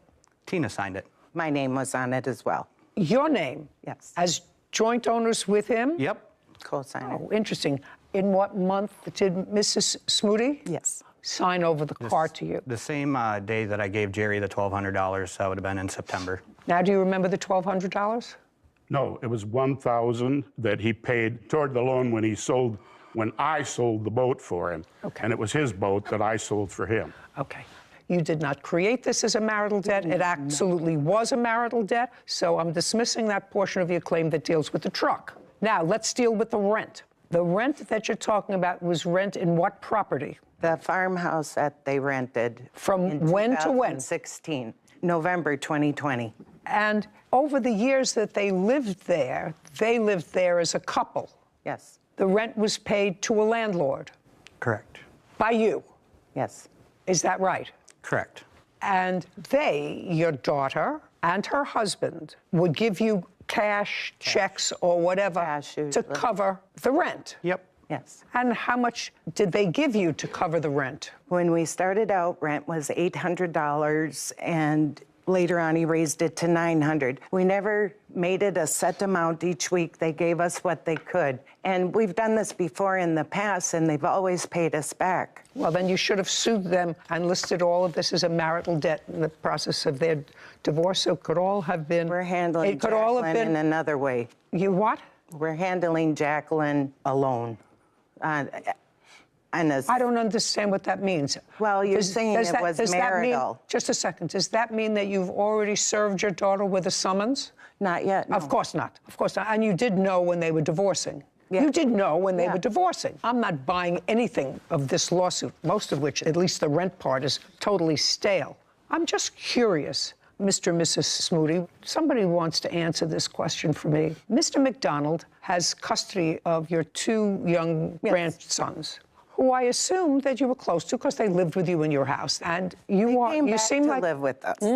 The two boys came back to live with us. From when to when? December of 2021 until July of 2022. 6 months we had them. Just a second, 2022.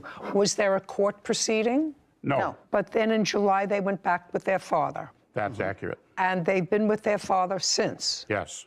Okay, so the boys lived with you for 6, 7 months. Right. Was that an acrimonious transfer? Caption coming up. That's what you meant when you said any employer that has gone through all that paperwork and red tape, as I have, will do anything to avoid it. The anything is firing the employee.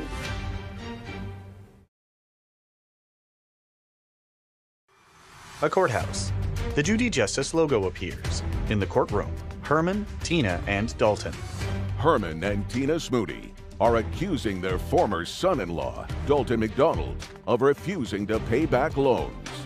Was that an acrimonious transfer, or was it something that you both... What happened there was he called my husband to see if No, don't tell me what he said to your husband. Okay, I will tell you then.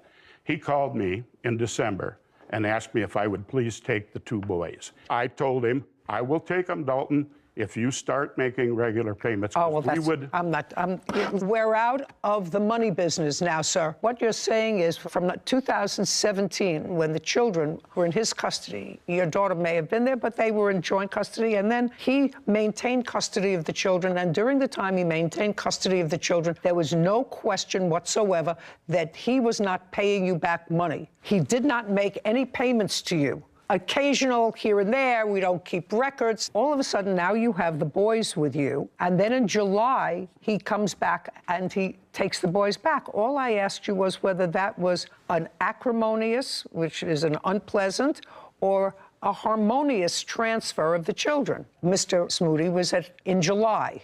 In July, it was acrimonious because at that point, he'd gotten a restraining order against me. Against you? Against me while we had the children. Because I sent him a letter saying that I wanted payment, and he went and got a restraining order against me because they took that as a threat. I'd like to see the letter, please, Kevin. Herman hands a document to Kevin, who brings it to Judy. She reviews it. And this is what needs to happen moving forward. That's correct. You need to mail me $200 on the 1st of every month and $200 on the 15th, starting March 1st, 2022. If I do not get these payments on time, the following will happen, which is, you know, you could say, I'm going to sue you, right? I'm going to sue you, but that's not what you say. You say, I will go to your boss and talk to them about garnishing your wages. Any employer that has gone through all the paperwork and red tape as I have will do anything to avoid it. So that's a threat. What you're saying is, I'm going to call your boss and tell him that I'm going to sue you, and then your boss is going to have to go through all the red tape of what it means to have a garnish on your salary. You have to go through accounting, and they have to deduct it. And no boss wants to do that, which is in effect say, so either you pay me or your boss is going to fire you. That's what you meant when you said, any employer that has gone through all that paperwork and red tape, as I have, will do anything to avoid it. The anything is firing the employee. The only thing that you can legally fire somebody. Just a second. Whether you can legally fire them or not, that's what you were threatening.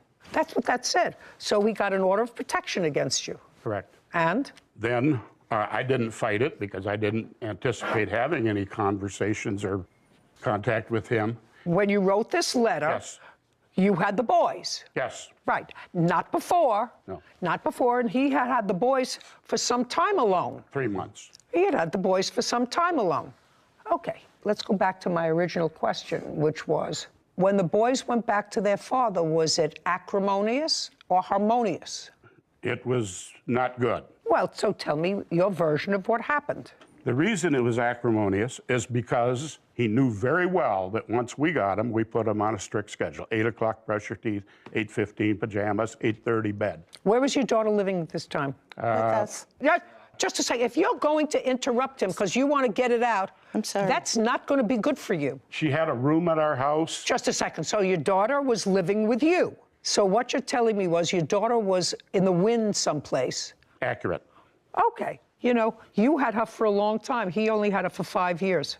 And I can understand the sadness if your daughter is in the wind and not being responsible, sir. But that doesn't mean he has to shoulder all the burden. Right now, he's shouldering all the burden of supporting the 2 children, which I assume you're doing. They're living with you. And so are you working? Yes, I am. And he's working. Your daughter is not. She's working 2 jobs. She always has. If she's working 2 jobs, why was she in a room? She wasn't renting. She was living there free. Okay. So now let's get back to this acrimonious transfer of the children back in July. Dalton called me, or called the kids. Okay, so he called the children. After bedtime. Okay. Called my wife's phone 4 times. Ring, ring, ring, ring. And she wouldn't answer because kids were in bed. And then he called my phone twice. The second time, I have an old flip phone. I flipped it, walked in, because now I hear the boys are awake. I let him talk to the boys. And then I took the phone back and I said some naughty things to him and hung it up. What did you say naughty things to him for? Because I was very angry at him. Can I use some swear words that I used when I told him? No, I assume you used some terrible words. Yeah, but I just told him, don't call me anymore. Is there any reason that you discussed with your wife why she didn't answer the phone? Because the boys were already in bed. He had done that before. You already told me that you heard the boys, so you took the phone into his room. After the phone calls, they woke up. Is what you're telling me that the first time that he tried to talk to the boys, that you or your wife didn't answer the phone? I think it probably happened once or twice prior, and then we told him, don't do it anymore. Okay, fine. And this time we were fed up. Fine. So that's when he said, I'm coming to take the boys. No. Well, when did he say he was coming to take the boys? Not until July. Jacqueline told us that Dalton was going to be taking the kids once they got out of school. Okay, I'm going to take the pain out of this case, and I'm going to do it relatively quickly. I think, Mr. and Mrs. Smoody, that this lawsuit was very ill-advised. The defendant doesn't owe you any money. He doesn't owe you any money because if there was money owed, it was a marital debt, and it should have been taken up at the time of the divorce, listed as a marital debt, and then it could have been fixed by the judge who approved the divorce how much and by whom is owed money. You chose not to do that. It was only after a very acrimonious set of circumstances, roughly 5.5 years later, after this truck was purchased, that you chose to exercise any prerogatives with regard to a debt, except this letter, which threatens to go to his boss to get him fired if you don't stop making payments, and that was only after the 2 children came to live with you and were sort of overwhelmed.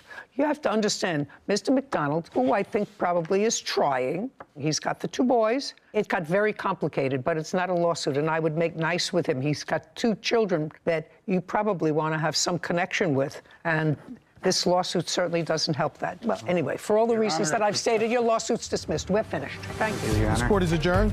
Herman. He owes us that money. He admitted he owed us the money. I think the judge was absolutely correct. He promised he was going to pay us the money back. I don't owe Jerry any money. Kids are irresponsible, have no sense of honor, duty, respect, responsibility, nothing. Really should be a family thing, and maybe one day it can go back to it. This was a great case that explains why a lot of cases in civil court have a statute of limitations before you can bring a certain kind of case, because here it was hard for us to understand why they would not have requested that money back earlier. So when you ask for it now, years down the line where so much has happened, court's not so likely to... Joseph's 15-year-old son hit Carrie's vehicle. Court come to order. All rise. Judge Judy enters. Have a seat, please. Kevin approaches. Hello, Judge. Good morning. Case 2138, Cargill versus Simonet. Thank you. You're welcome. Judy turns to Carrie. Ms. Cargill, you and the defendant's son had an accident while you were driving your car, and Mr. Simonet's son was driving his electric scooter. It was like a skateboard, a one-wheel skateboard. Judy gestures at a young man who rises. Tell me your name. Jacob Simonet. Describe this vehicle that you were riding on. It's got 2 spaces for your feet. Has one in the back, one in the front. No, try to look at me. I'm trying to see you. Oh. Trying There's to one in the go back, like this. one in the front, and then there's a big wheel in the center. And you put your feet on either side, and then it balances, and you ride it kind of like a skateboard. Oh, I actually had a have feeling picture you might of need it. myself riding on one of those for about 30 seconds. Yeah. We bought it for one of my grandchildren years ago, but it's motorized. Yes. It has a motor. It's electric. And how fast does it go? Tops out at about 17 miles an hour. 17. Yes. That's pretty fast. Are you required to drive that on the street where pedestrians walk or where cars ride? On the sidewalk with pedestrians. Sidewalk. Yes. Do you drive it on the sidewalk? Yes, I do. Do you ever drive it in the street? I do not. Now you're going to tell me what happened on the date of this incident, which was August 17th. This year, yes. Okay. Yes, I was going south after work, and I was going to, crossing through the intersection. I had the green light. Is there a chart? Yes. Yes. I'd like to see it. Yeah, I was crossing the intersection. You're the blue car. I'm the blue car. And I had the green, it was going, and Jacob had cut through on the red into the green and slammed into the side of my car. He had cut through the intersection. So he was in the street where the cars travel? Yes. Not on the sidewalk? Right. He was not in the walkway. Okay. Jacob, I want you to walk up to that sign and show me where you were when you and the plaintiff collided. I was about right here. You were in a crosswalk? Yeah, I was in the crosswalk coming through about Okay, right. is that what, Jacob, is that what the police report is going to indicate? That you were in the crosswalk? I don't know. Well, I assume that there is a police report. Is that correct? Police report's going to tell me where the debris was, I assume. The debris is either going to be in a crosswalk or it's going to be in the street. Where do you think it's going to be? Some of it was in the street. Show me the street that you're talking about. About like right No, here. put your finger on it. Don't go around where it's About right here. right there. That would be in the middle, right? That would be in the middle of the street where the cars travel, not in the crosswalk. Yeah. Yes. Judy turns to Joseph. It's easy. Sure. How old is he? 15. 15. I've had a whole bunch of those who are 15. You know when they're telling a fib? How? When their mouths are moving. He's a pretty good kid. All of my kids are pretty good kids. But you can always tell. Figure it out, huh? Yeah, you can usually tell. Is this your first only? Both, first and only. First and only. Oh, well, she probably had some experience with that anyway. A little bit. A little bit. Okay, and this happened at what time during the day? I believe it was about 4, a little after 4, 4:30. So it was light out. Yes. You collided with her car on the driver's side. Yes, Your Honor. Okay. On the door of the driver's side? The fender. Fender? Yes. Side fender? Yes, side fender. Okay. Not the front of the car? The front fender of the car. Front fender of the car on the side. I'm talking about it was the side or the front? The side. Side. So you collided with her? Yes. Because cars don't move sideways. Yes. He could have been quite seriously injured. Yes, he could. He hit the side of the car and he flew up onto the hood and then kind of rolled across the hood, hit my windshield, and then fell onto the ground. And when I stopped, he jumped up, appeared at my window, and apologized, and then asked me if I was okay. What did he say? Just said he was sorry. And then he asked me if I was okay. And then I asked him if he was okay. And then he asked me if I was okay. And it went back. So far, is that right? Yes. Okay. And which I was very impressed by, that he was more worried about me than anything else. I moved my car out of the road, onto the side of the road. There was an EMT that was across the street from us, and he came over and assessed him if there was any more damage. He got some road rash and things like that, but he was not seriously hurt, at least that we noticed at the time. Do you have the police report? I do. I'd like to see it, please, Kevin. Carrie hands a document to Kevin, who brings it to Judy. Thank you. You're welcome. She reviews it. One witness said that he was right next to you and that you went past him and that the light was red. His light was red, which is why he was stopped. That's what I'm reading. He did say that his light was red when the kid initially passed in front of him. Did you get a copy of this police report? I've seen it, yes.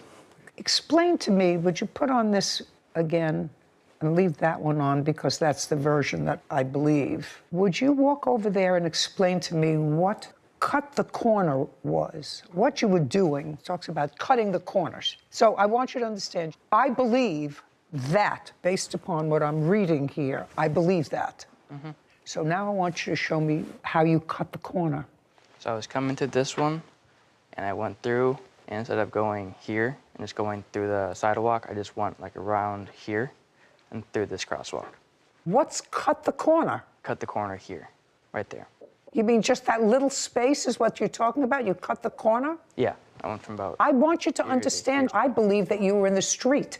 I believe you were in the street, not in a crosswalk. So let's run through that again. Would you please show me what cut the corner was? Went through here, I came here, and I cut here. So right there, I cut the corner. Judy gestures for Jacob to return to his table. He is a nice boy, Mr. Simonet. Thank you. Caption, coming up. You know what my father told me when he gave me my first car? I think I was 17, but it was like a tank. He said, because if you get in an accident, I want you to be surrounded by 4,000 pounds of steel. And later today. Your claim is that you won a whole bunch of money in some gambling thing. I just want you to tell me how much you won. Before taxes or after? Both.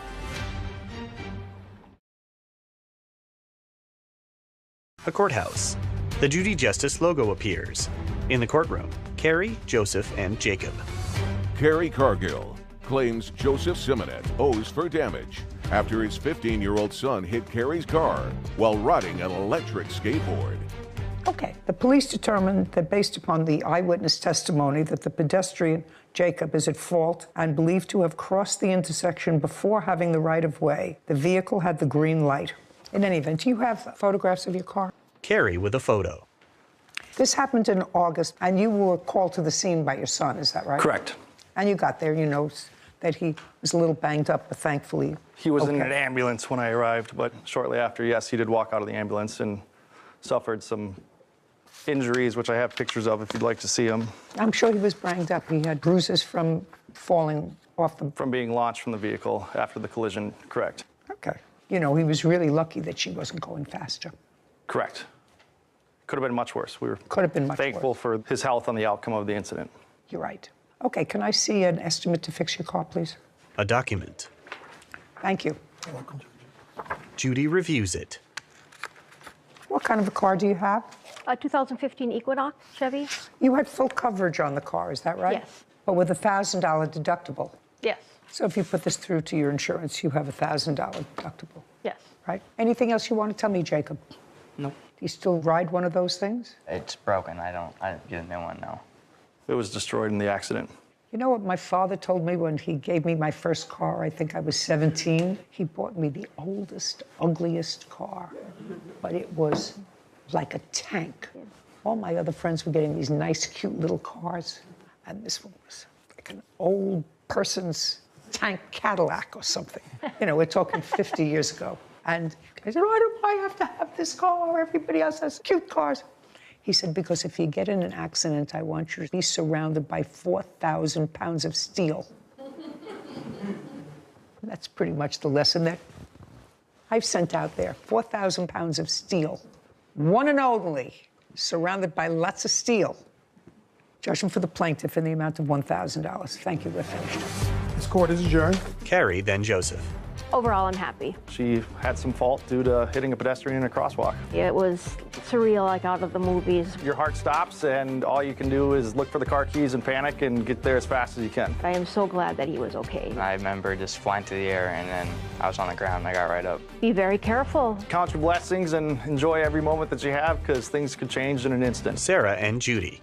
I know these electric scooters and skateboards are very popular, but even before this case, I tried to look up any rules, laws, regulations. There are a few for electric motorbikes and things like that, but far fewer than I would expect for a machine that can go up to 17 miles an hour when you're 15. I think that you're right. I think that since those things have become so popular, they really have to be enforced rules. And parents, and this is a very nice father and son, but I've seen kids weave in and out of cars. It always looked like an accident waiting to happen. Yeah, and this one could have ended in a real tragedy. He was lucky, and his father knew he was lucky. Yeah. Case 2124, McPherson versus Hall. All parties, please step forward. Gerald McPherson is suing his ex-girlfriend, Natasha Hall, for money she received during their relationship. Mr. McPherson. Yes. How old are you, sir? 40. What kind of work do you do? Home care aid? Independent, or do you work for a company? Home care aid agency. For an agency? Yes. How long have you been working for them? About a year now, but I've been doing home care for about 3 years. Prior to working for them the past year, and you're still working for them, is that right? Was there a period of time when you were unemployed? Not more than maybe 3 weeks, but since I know Ms. Hall... No, I don't want to know about Ms. Hall. No, I'm telling you my employments that since I've lived in her residence, I've always worked. I worked at the zoo, Census Bureau. Don't try to think ahead of me. Okay. There was a period of time in 2020, according to you, that you became homeless and were living in a shelter. Yeah, and that was in what month in 2020? In June. So if I can explain the situation. I was living in a house that a slumlord wasn't doing the repairs. So I ended up forcing his hand, him selling the property, and the new landlord and my... Could you look at me when you're talking? I'm sorry. The new landlord and her and my other ex, they kept the property. I moved out. I went to a shelter because I didn't want nothing to do with her or the... You're talking about her? No, ma'am. Well, then don't keep pointing to her. I'm asking you... I'm just pointing in general. I'm not pointing at her. You actually pointed to her. When you were in the shelter, were you employed? Yes, for the Census Bureau, doing the census. I was actually out in the field knocking on doors. I was an enumerator. So you were not working in home health care, you were a census taker? At that time, yes. And did you have a child living with you? Yes, well, not in the shelter, no. I could not have my daughter in the shelter. How old is your daughter? 10. And where is her mother? She's deceased. Where was your daughter living when you were in the shelter? With my mother. Is she living with you now? She's been with me since June. In a new apartment? Yes, I moved in August 1st. She goes to school from your apartment? Yes. Okay. In 2020, you became acquainted with Miss Hall, and there came a time shortly thereafter, uncross your arms, and there came a point shortly thereafter when you moved into her home. In August, yes. Of 2020. And you remained in her home until what month and year? August of 2022. And in what month and year did you regain custody of your daughter? June of 2022. So there was a period of 2 months when you and your daughter lived in Miss Hall's home? You could say that, but... Well, I'm saying that because I just asked you a question about timeline. No, because me and Ms. Hall was going through our dispute about this money, my daughter was staying with my grandma. I only brought my daughter there on certain occasions. When I say you regained custody of your daughter, was that a court order? Yes, I have it right here. Just a second. Was the child removed by court order from your custody? It was removed because the house... Don't tell me because. Yes, it was yes. Yes. I have lots of things to do today. Okay, I'm sorry. Child was removed from your custody. Because I didn't have nowhere to live at the time. Was the child removed from your custody before you moved into the shelter? She was removed because I was in the shelter. Did you take her to the shelter? No, I was not allowed to because there's no men. So at that time, female did you go and live with your mother? Of course. Was that by court order? No, it was I brought her to your mother. Yes. May I see the court order that involves custody, please? Here you go. I'm not getting an answer. This is the court order, and this is these two forms. Gerald hands a document to Kevin, who brings it to Judy. She reviews it. Now, that court order is the current. Shh. Okay, so the child was placed with the Commissioner of Social Services in Pennsylvania. Mm-hmm. And the child was placed in kinship foster care, which is a program that I am very familiar with the child's paternal grandmothers. So in June of this year, the child was returned to your custody. At some point in August of this year is when you and the defendants separated and you left the house. This is your claim. Your claim is that you won a whole bunch of money in some gambling thing. What kind of gambling thing? Caption, coming up. I don't want to go back to the year, Gimel, sir. All I want you to do is tell me how much rent you were paying her. To be honest, I had to... I don't know. I want you to be dishonest with me.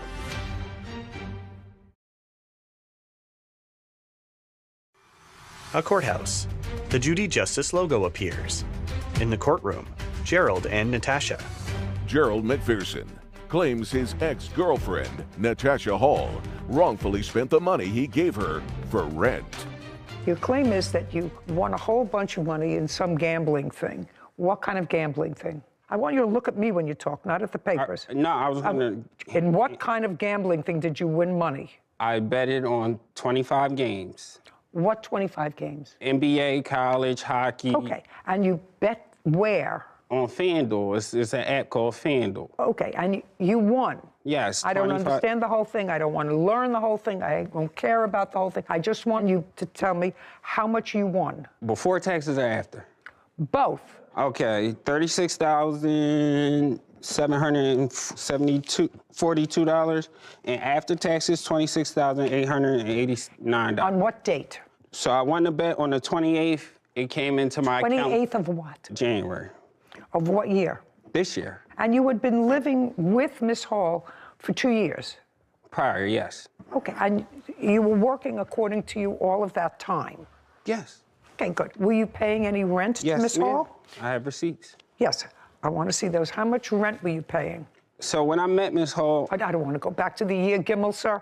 All I want you to do is tell me how much rent you were paying her. To be honest, I had to pay I don't know. I want you to rent. be dishonest with me. Half her rent is like $425, and she had me pay half the gas and half the electric and half the cable. Her rent was $425? No, it's $850. I had to split it. We're paying half and half. Miss Hall? Yes, ma'am. What kind of work do you do? I do customer service. And who else lives in the apartment with you? My children. How old are they? 14 and 13. How large is the apartment? It's a 2-bedroom. And the total rent is $850? Yes, ma'am. There's no subsidy involved? No subsidy at all. Okay. And you have a lease? Yes, ma'am. How much did you charge, if anything, Mr. McPherson as rent? $425. Well, that doesn't quite sound fair, does it? Did she make a figure with you of $425? I paid more than that. I paid $425. That's half of the rent. I paid half of the electric and half of the internet bill. There are 4 people in the house? Yes. Right? Why is he paying for... only Why was he paying for half the rent? Oh, my children don't work, and his child didn't work either. His child wasn't with you? The child came with us in June, but she had visitations on weekends. I don't care if she has visitations. Your children live with you. Yes. They don't have to work. They're your children. They're not his responsibility. Okay. I just want to know where everybody's head is at. There came a point, Miss Hall, when Mr. McPherson gave you $6,000 in cash. No, not in cash. Check. No, both of them were wired. One was directly wired into our Bank of America account. When? Just a second. When? The first transaction was on January 31st. The second transaction... January 31st of? This year. And the second transaction was the next day, February 1st. $12,000 total. Do you acknowledge, Ms. Hall, receiving $12,000 in your account from Mr. McPherson, or do I have to look at his records? I do not acknowledge. He gave me $6,000 and $4,500. $6,000 and $4,500, Mr. McPherson. Does that sound right? No, it's not right, and I'm going to show you. Let me see your bank record. All right, hey, and sir. Let us assume that it's $6,000 and $4,500 that he gave you in this year, 2022. Yes. Is that correct? Okay. Let us assume for the moment that you're correct, because you're suing for $6,000. Yes. Right? Yeah, because the first initial $6,000 was 8 months rent. That I'm not. Let us assume that you are correct, that he gave you $6,000 and $4,500. I'm taking you at face value. In January and February of 2022. Yes, ma'am. What was the money for? That he gave me? Yes. The two different amounts of money. Yes. There's a $6,000 and a $4,500. $4,500 was for me to pay my car note off. And hey, just a second. Go ahead. Why would he pay your car note off? He said he wanted to. Oh, no.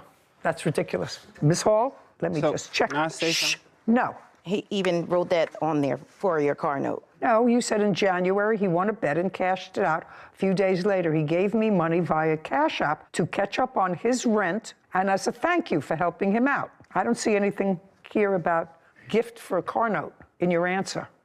So he gave me the money for the car note, and as far as the Cash App money, he gave me money lots of times. So, yes. No, I'm talking about the $6,000, madam. Yes. Let us assume he gave you $4,500 to pay off your car note. That's what you said. Correct. What's the $6,000 for? The $6,000 was for us to move. For who to move? Me and him. Show me. The $6,000? Yeah, show me that there's proof. He says he gave you the money according to his complaint to hold for him. Yes. Shh. Just a second. A document. Yeah, February 3rd, he gave you $6,000. This just says he gave it to you. Yes. And? And he told me to hold it so we can move. Well, you didn't move. No, you didn't. Shh. He told you to hold it for him so that you could all move. No. So who could move? So me and him and our children could move. Well, that's what I just said. I apologize. So that we can move. Correct. But you didn't move together. Correct. So you have to give him his money back. That's simple. Thank you. Just a second. That's simple. If you say he gave you the money so that the two of you could move and that event never took place, but he in fact moved out, you owe him $6,000. But then he agreed. Just a second. That's an easy. Okay. Do I have to deal with anything else? Money for lost wages, rent, utilities? Forget it. He paid all of that with the $4,500 when he paid off your car note. Come on, let's get it together. Lost wages. What are the lost wages for? But then I had to take off from work because of the PFA, and I had to take off from work to go file out the court and things like that. But in the midst of him saying the $6,000, he didn't pay rent. He didn't pay all of his rent. He paid off your car note. You owe him $6,000. Your counterclaim's dismissed. We're finished. Thank you very much. Okay. This court is adjourned. Natasha. Well, I don't agree with the judge's decision. I don't think I owe him the money. That's what women do. Because he gave me a gift and he didn't pay rent. I also spent $2,000 on her in gifts. What's done is done. I'm taking a break from women for quite some time now. Sarah and Judy. So I'm glad that the plaintiff's daughter didn't have to go into the larger foster care system and was able to stay with plaintiff's mother. But I was curious that if this was a temporary slip up and he wasn't going to be permanently without housing, why wouldn't he go with his daughter to his mother's house? I was surprised you didn't ask him that question. You're right. Fees. Court come to order. All rise. Judge Judy enters. Have a seat, please. Kevin approaches the bench. Case 2128, Hall versus Benedum. Thank you. You're welcome. Mr. Hall, you and the defendant are neighbors. Yes, ma'am. And your houses are right next to each other. Hers is on the corner, mine is Right next to her. Yes. Got it. What your complaint is that I see where those two, the truck and the vehicle behind it. The trailer, yes, ma'am. The trailer. The property to the left of that is your house. Yes, ma'am. And the property to the right of that is the defendant's house. Yes, ma'am. And it is your claim that the defendant, in writing, agreed to sell you that little piece of property that looks like it's been carved out of her property. Yes, ma'am. Because you had a narrow driveway, you wanted to park these two vehicles. Yes, ma'am. Based upon that agreement, you went ahead and did some work on that piece of property. Yes, ma'am. You put down gravel, you planted flowers, all to make it look as if that piece of property was part of your house. Not so much to make it look like it's part of my house so I can get in it, because the agreement was that there was 3 pine trees there prior to her telling me that I can buy the property. No. The 3 trees that are there had nothing to do with this except that they were taken down. And were they taken down and the removal of the trees was paid for by you or by her? By both of us. By both. Okay. So you asked to have the trees removed, and you both paid to have the trees removed. Okay. Not only did you cut the trees down, but you took that property and made it look like yours. You say that there was an agreement in writing for her to sell you that piece of property. So I'd like to see that agreement. Yes, ma'am. There's no agreement in writing. Don't say anything. The very top line. Just a second. Kevin hands a document to Judy, who reviews it. This is not a contract, sir, to sell land. I have a lot more. Shh. Not a contract to sell land. I see what she says to you. I am agreeing to sell you the property you are currently parked on for $1,000 plus costs. Let's get this in motion ASAP. And then she doesn't hear from you, and that's the 18th of May. And then she writes you again a little bit later, and she says her offer will expire at the end of today's business day, 5/19. And on 5/19, at 10 o'clock at night, you write to her, "Hey, Stacy, I've started working on things this morning. I have already been to the city of Akron, and once they are done and I get a surveyor and so on, I will keep you updated if that's okay. Last, everything is time sensitive, and I'm working as fast as I can to get the approvals. Just now seeing your texts." Right. Okay. So that's what you're relying on as a contract to purchase property. Well, the fact that she said that she would sell it to me, and I started all the motion like she said to do. I started all the motions, got the surveyor done, got the deeds done, I got everything done. All right. That was 5/19/2021. So show me what you did based on this and what you spent based on your belief that she had agreed to sell you the property and you had an agreement for sale, which is like a contract to sale of property. Most people know that when you sell a piece of property, you get a survey, you put it in the contract, you have a contract when the property is going to be transferred. That property would have to be surveyed because clearly you're carving a piece of property out of her property. I want to see what you did and what you spent, because if you spent money based on this, I may consider that as part of your lawsuit, because then it turned out she didn't want to sell you the property. By the way, I wouldn't sell them the property either. It makes your property look ridiculous. It does. We never agreed to sell the property. Okay. Did you write, "I am agreeing to sell you the property you are currently parked on for $1,000 plus costs"? Yes, I never agreed to sell the property until I told him he was no longer allowed to park there. It was never discussed. What is this? Depending on the stipulation that my mortgage company requires, which is an appraisal, they had to approve the selling of the property. All I'm interested in is this one line. The other ifs fall after that. It says, "I'm agreeing to sell you the property you are currently parked on for $1,000 plus costs." Yes. Okay, so you did that. Yes. I want to see the things that you started to do right after May 19th. You said, "I've already started working on things this morning." This is May 19th. "I've already been to the city of Akron." Yes. This is a receipt showing the $800 from the surveyor. Okay, may I see that, please? There's that one. This is a receipt from the attorney where I had the deed paperwork done. I'm looking for a date on this, sir. I'm looking for dates on these things. Look at this one, too. Okay, June 15th. What is this? That's actually when I paid to have the 3 deeds made up. That's the $450 that I had to pay to the attorney for him to make the 3 deeds up. And everything Stacey had to do was sign them. And that was June 15th. That was not quite a month later. Right. I started the next day. Okay. And this is so far what you spent in reliance on her statement that I'll sell you the property for $1,000. This is a breakdown that I have, that I wrote down Then you can show her that. Of everything, the timeline and... I don't need a breakdown of the timeline, sir. I need the bills for this, not what you wrote. Okay. I need the bills for 6 tons of gravel. That was in July. Here's one receipt right here. There you go. Julian produces documents. Did he ever give you $1,000? He never paid me. Caption coming up. I'm a common sense person and a property owner. It was overreaching to think that you could buy a piece of that land for $1,000. Overreaching.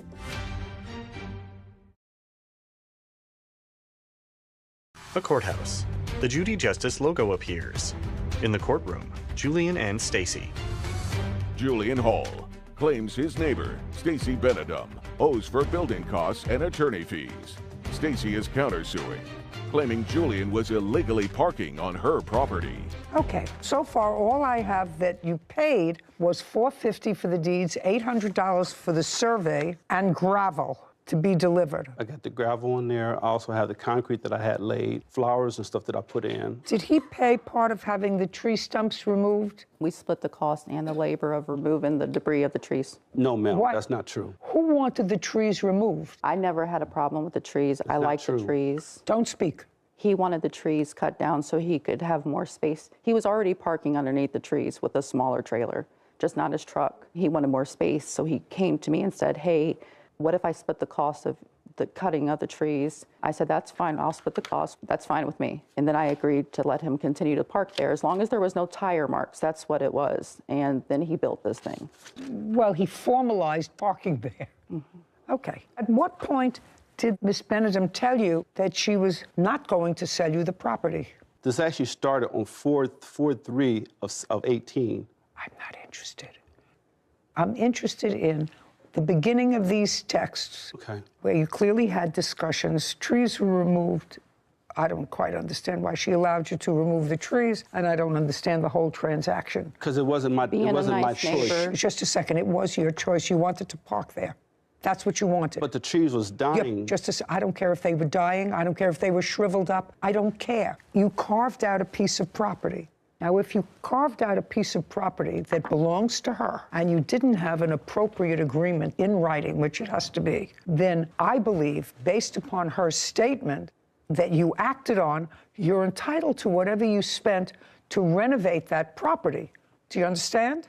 You're not entitled to the property. No, I understand. You're not entitled to the property. You're entitled to what you spent to renovate the property. So now I want you to tell me on what date did she tell you that she was not going to sell you the property? That was 7/20 of 21.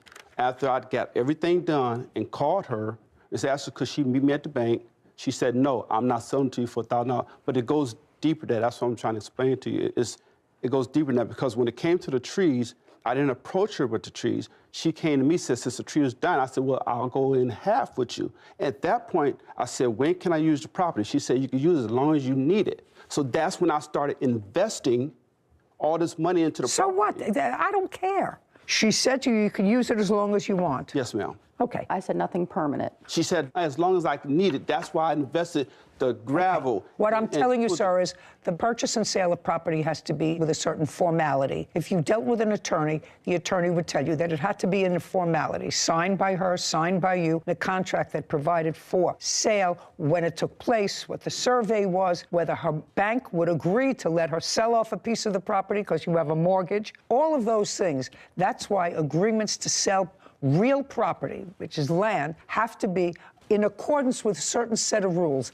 This doesn't make it. However, if you relied on her statement in order to improve the property, to make it comfortable for you based upon her text message, I believe that you are entitled, based upon the text message, to what you spent to improve it. But you have to understand, she's not going to let you park there anymore. And I'm okay with that. Just a second. Are you still parking there? No, ma'am. Since when? I would say September of 2022. So you were parked there in July of 21, August of 21, September of 21, October of 21, November of 21, December of 21, January of 22, all the way up to September. You were parking there. This is because we had... don't give me a because. No, that's either a yes or a no. I was parked there, but we also had a civil case, too. Which he dismissed 2 days We before. had a civil case. She called the police. He called the police on me twice. Just, the question was, when did she tell you she wasn't going to sell you the property? September, when she agreed not to meet me at the bank, that's when she told me she wasn't going to sell. September of 2022? Yes, ma'am. I never knew we were meeting at a bank. Just a second. So I can do better in than that. September of 2022, she advised you. No, I'm sorry, it was August of 2021. Well, show me in August of 2021 that you told him you weren't selling him the property. Here's. Okay, I'll take both, Kevin. Julian and Stacy hand documents to Kevin. Thank you. He brings them to Judy, who reviews them. And this was after she agreed. Shh. Okay. I'm just looking for the date on this. Yeah, there's not a date on there, I'm sorry, but that was after May 18th of 2021. That was maybe July or August of 2021 when I told him, since he didn't meet all the requirements, that I no longer want to sell What it. requirements? He never met the requirements of paying me the money or getting the land appraised. The only thing he didn't do that my mortgage required is the appraisal. Ma'am, that wasn't true because I did everything that the city of Akron told me to do, who deal with this on a regular. Did you get an appraisal? I got the land surveyed. She didn't tell me about nothing about appraisal until after I got everything done. That's why you have a contract in writing for the sale of property, sir. I don't think you did anything intentionally wrong, but there was an appraisal that was necessary. Clearly, if she has a mortgage and a bank is giving her a certain amount of money on a parcel of property, and she wants to sell off a piece of that property, the bank is going to want to know how much the value of the property has diminished by her selling it to you. So you have to have an appraisal. Do you understand? I understand that. Okay, and you didn't have an appraisal. I'm not going to tell it to you again. And all I want to know is when she first told you that you didn't have a deal. So once she told you that you didn't have a deal, whatever else you invested in this property was on you. No, and I didn't invest anything else other than getting an attorney and paying everything I needed to pay him. Once she told you that she wasn't selling the property to you, what'd you need an attorney for? Caption, coming up. You're not the aggrieved party here. You got to park for free because she was a good soul. I would have had your trailer and your truck towed to an impound on day 2.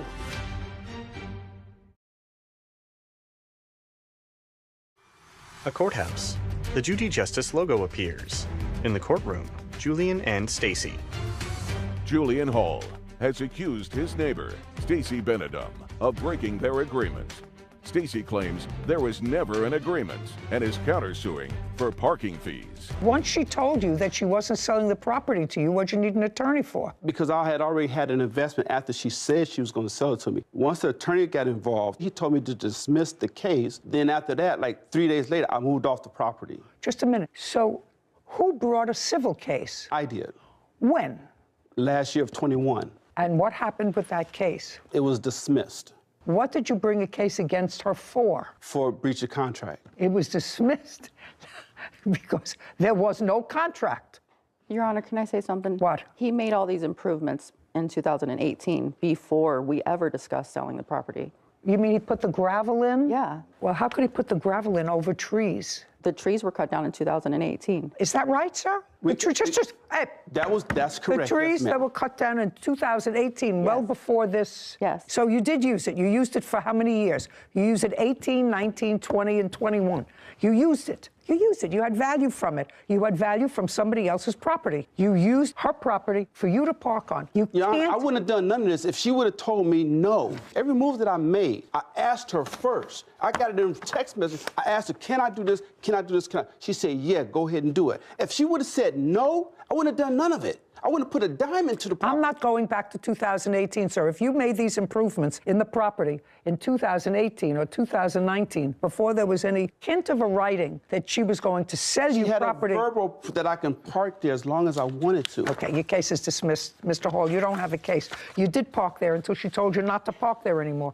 And you had the benefit of parking there for at least 3 years. I got money invested that she told me you that had I the can benefit do it. of parking your things there for at least 3 years. Are they gone now? His truck and trailer are, but the gravel's still there, and we have to clean up, get rid of that stuff. It was a huge mistake, so you're going to have to take care of that yourself.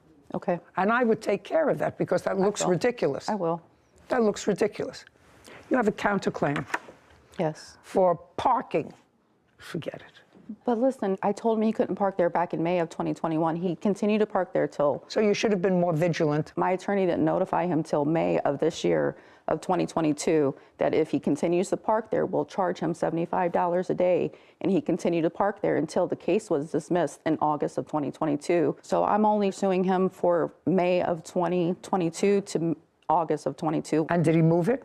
He did. Okay. You still living there? Yes. Do you talk to him? No. Had you talked to him previously? Yeah. We had a good relationship. I'm a common sense person and a property owner. It was overreaching to think that you could buy a piece of that land for $1,000. Overreaching. And if she had it appraised, and if it's something that you want, and she had, I guarantee you that that little piece of property would be appraised at a far higher cost than $1,000.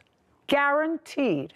And I guarantee you that her bank would say, you can't let him buy that piece of property for $1,000. How much of a mortgage are you carrying? $76,000. Not going to let her sell off that piece of property. You had the benefit of that piece of property for several years. I have to tell you that I really think that it's much nicer to look at plain grass than it is to look at a trailer and a truck from her backyard. Your Honor, I wouldn't have done none of it if you would have said do it. Do you know what your attorney said to you? I can't help you.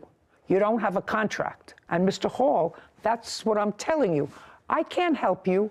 You don't have a contract. And from what I know now, this all started in 2018 before there was any discussion of buying the property that you can prove to me. Because the thing that you gave me was in 2021. I have to tell you, you never had a problem because she was a good neighbor. If she let you park on her property, so if you think you're the one who's been aggrieved here, the truth of the matter is I don't think that you're the one who was aggrieved here. She let you park on her property. I have to tell you, I wouldn't have let that happen. I had a neighbor who had an easement. And I said, all I want from you when I bought the house was I want you to say that you will never try to claim this property by adverse possession and that you understand that it's my property. And then you can use it because it was a place that looked like it was part of his driveway. Mm-hmm. And he said, I'm not signing that. I said, if you don't sign it, I'm going to put a fence right in the middle of your front lawn, which is where my property line is. I don't hear from him. I said, you have 24 hours to sign the paper or I'm putting a fence right in the middle of your front lawn, because that's my property and you have an easement. And he didn't sign it. He would have lived with the fence until today, because it's still there. Now his children are living with the fence because he's gone. You're not the aggrieved party here. You got to park for free for 4 years. For free. Because she was a good soul. She's not a bad guy. She was a good soul. I would have had your trailer and your truck towed to an impound on day 2. She let you park there for 4 years. I wouldn't have been there. Goodbye, we're done. Thank you. This court is adjourned. Outside the courtroom, Julie and then Stacy. She knew what type of work I did, so she said as long as I needed it. It was just a tough lesson of being nice to the wrong person. It did look like it was part of my yard, so I get that part. I hope we can be cordial and just move on with our life. It is what it is. Sarah and Judy. This is a great example of the statute of frauds and why it exists. So all writings for the sale of land, real estate, have to be in writing and signed by both parties. I'm sure it was created for situations just like these. There's a lot of moving parts. There's mortgages, there's banks involved a lot of the times. There are easements, there are water rights, Exactly. there are all kinds of things. Legally, they're some of the most complex documents that get drawn up. So it can't be a text message for $1,000.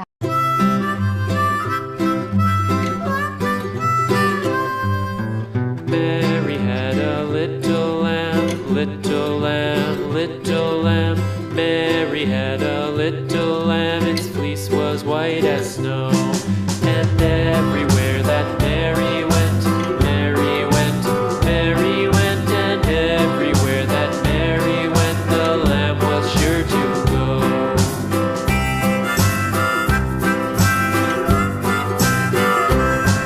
It followed her to school one day, school one day, school one day. It followed her to school one day, which was against the rules.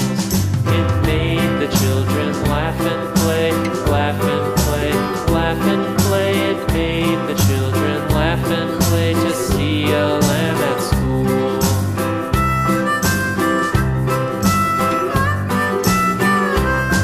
And so the teacher turned it out, turned it out, turned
and stones will all fall down, all fall down, all fall down. Sticks and stones will all fall down, my fair lady.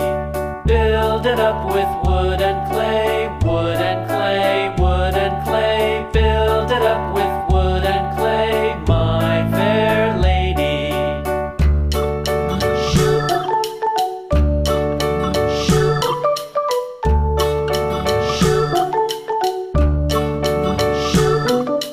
Wood and clay will wash away, wash away, wash away.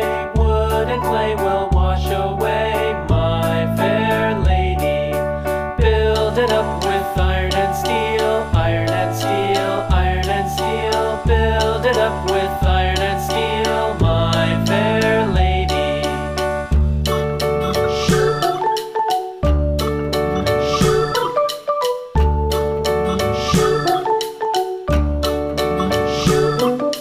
Iron and steel will bend and bow, bend and bow, bend and bow. Iron and steel will bend and bow, my fair lady.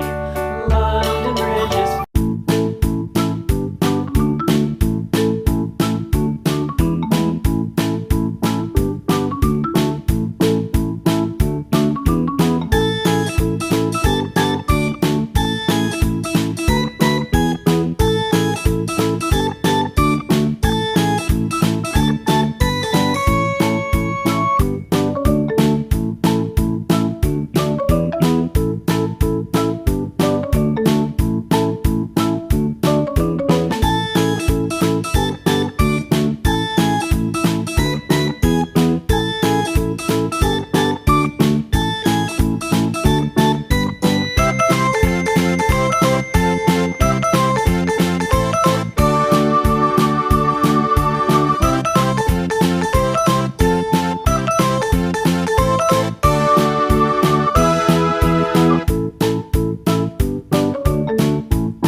this old man, he played one. He played knick-knack on my thumb with a knick-knack, paddywhack, give a dog a bone. This old man came rolling home.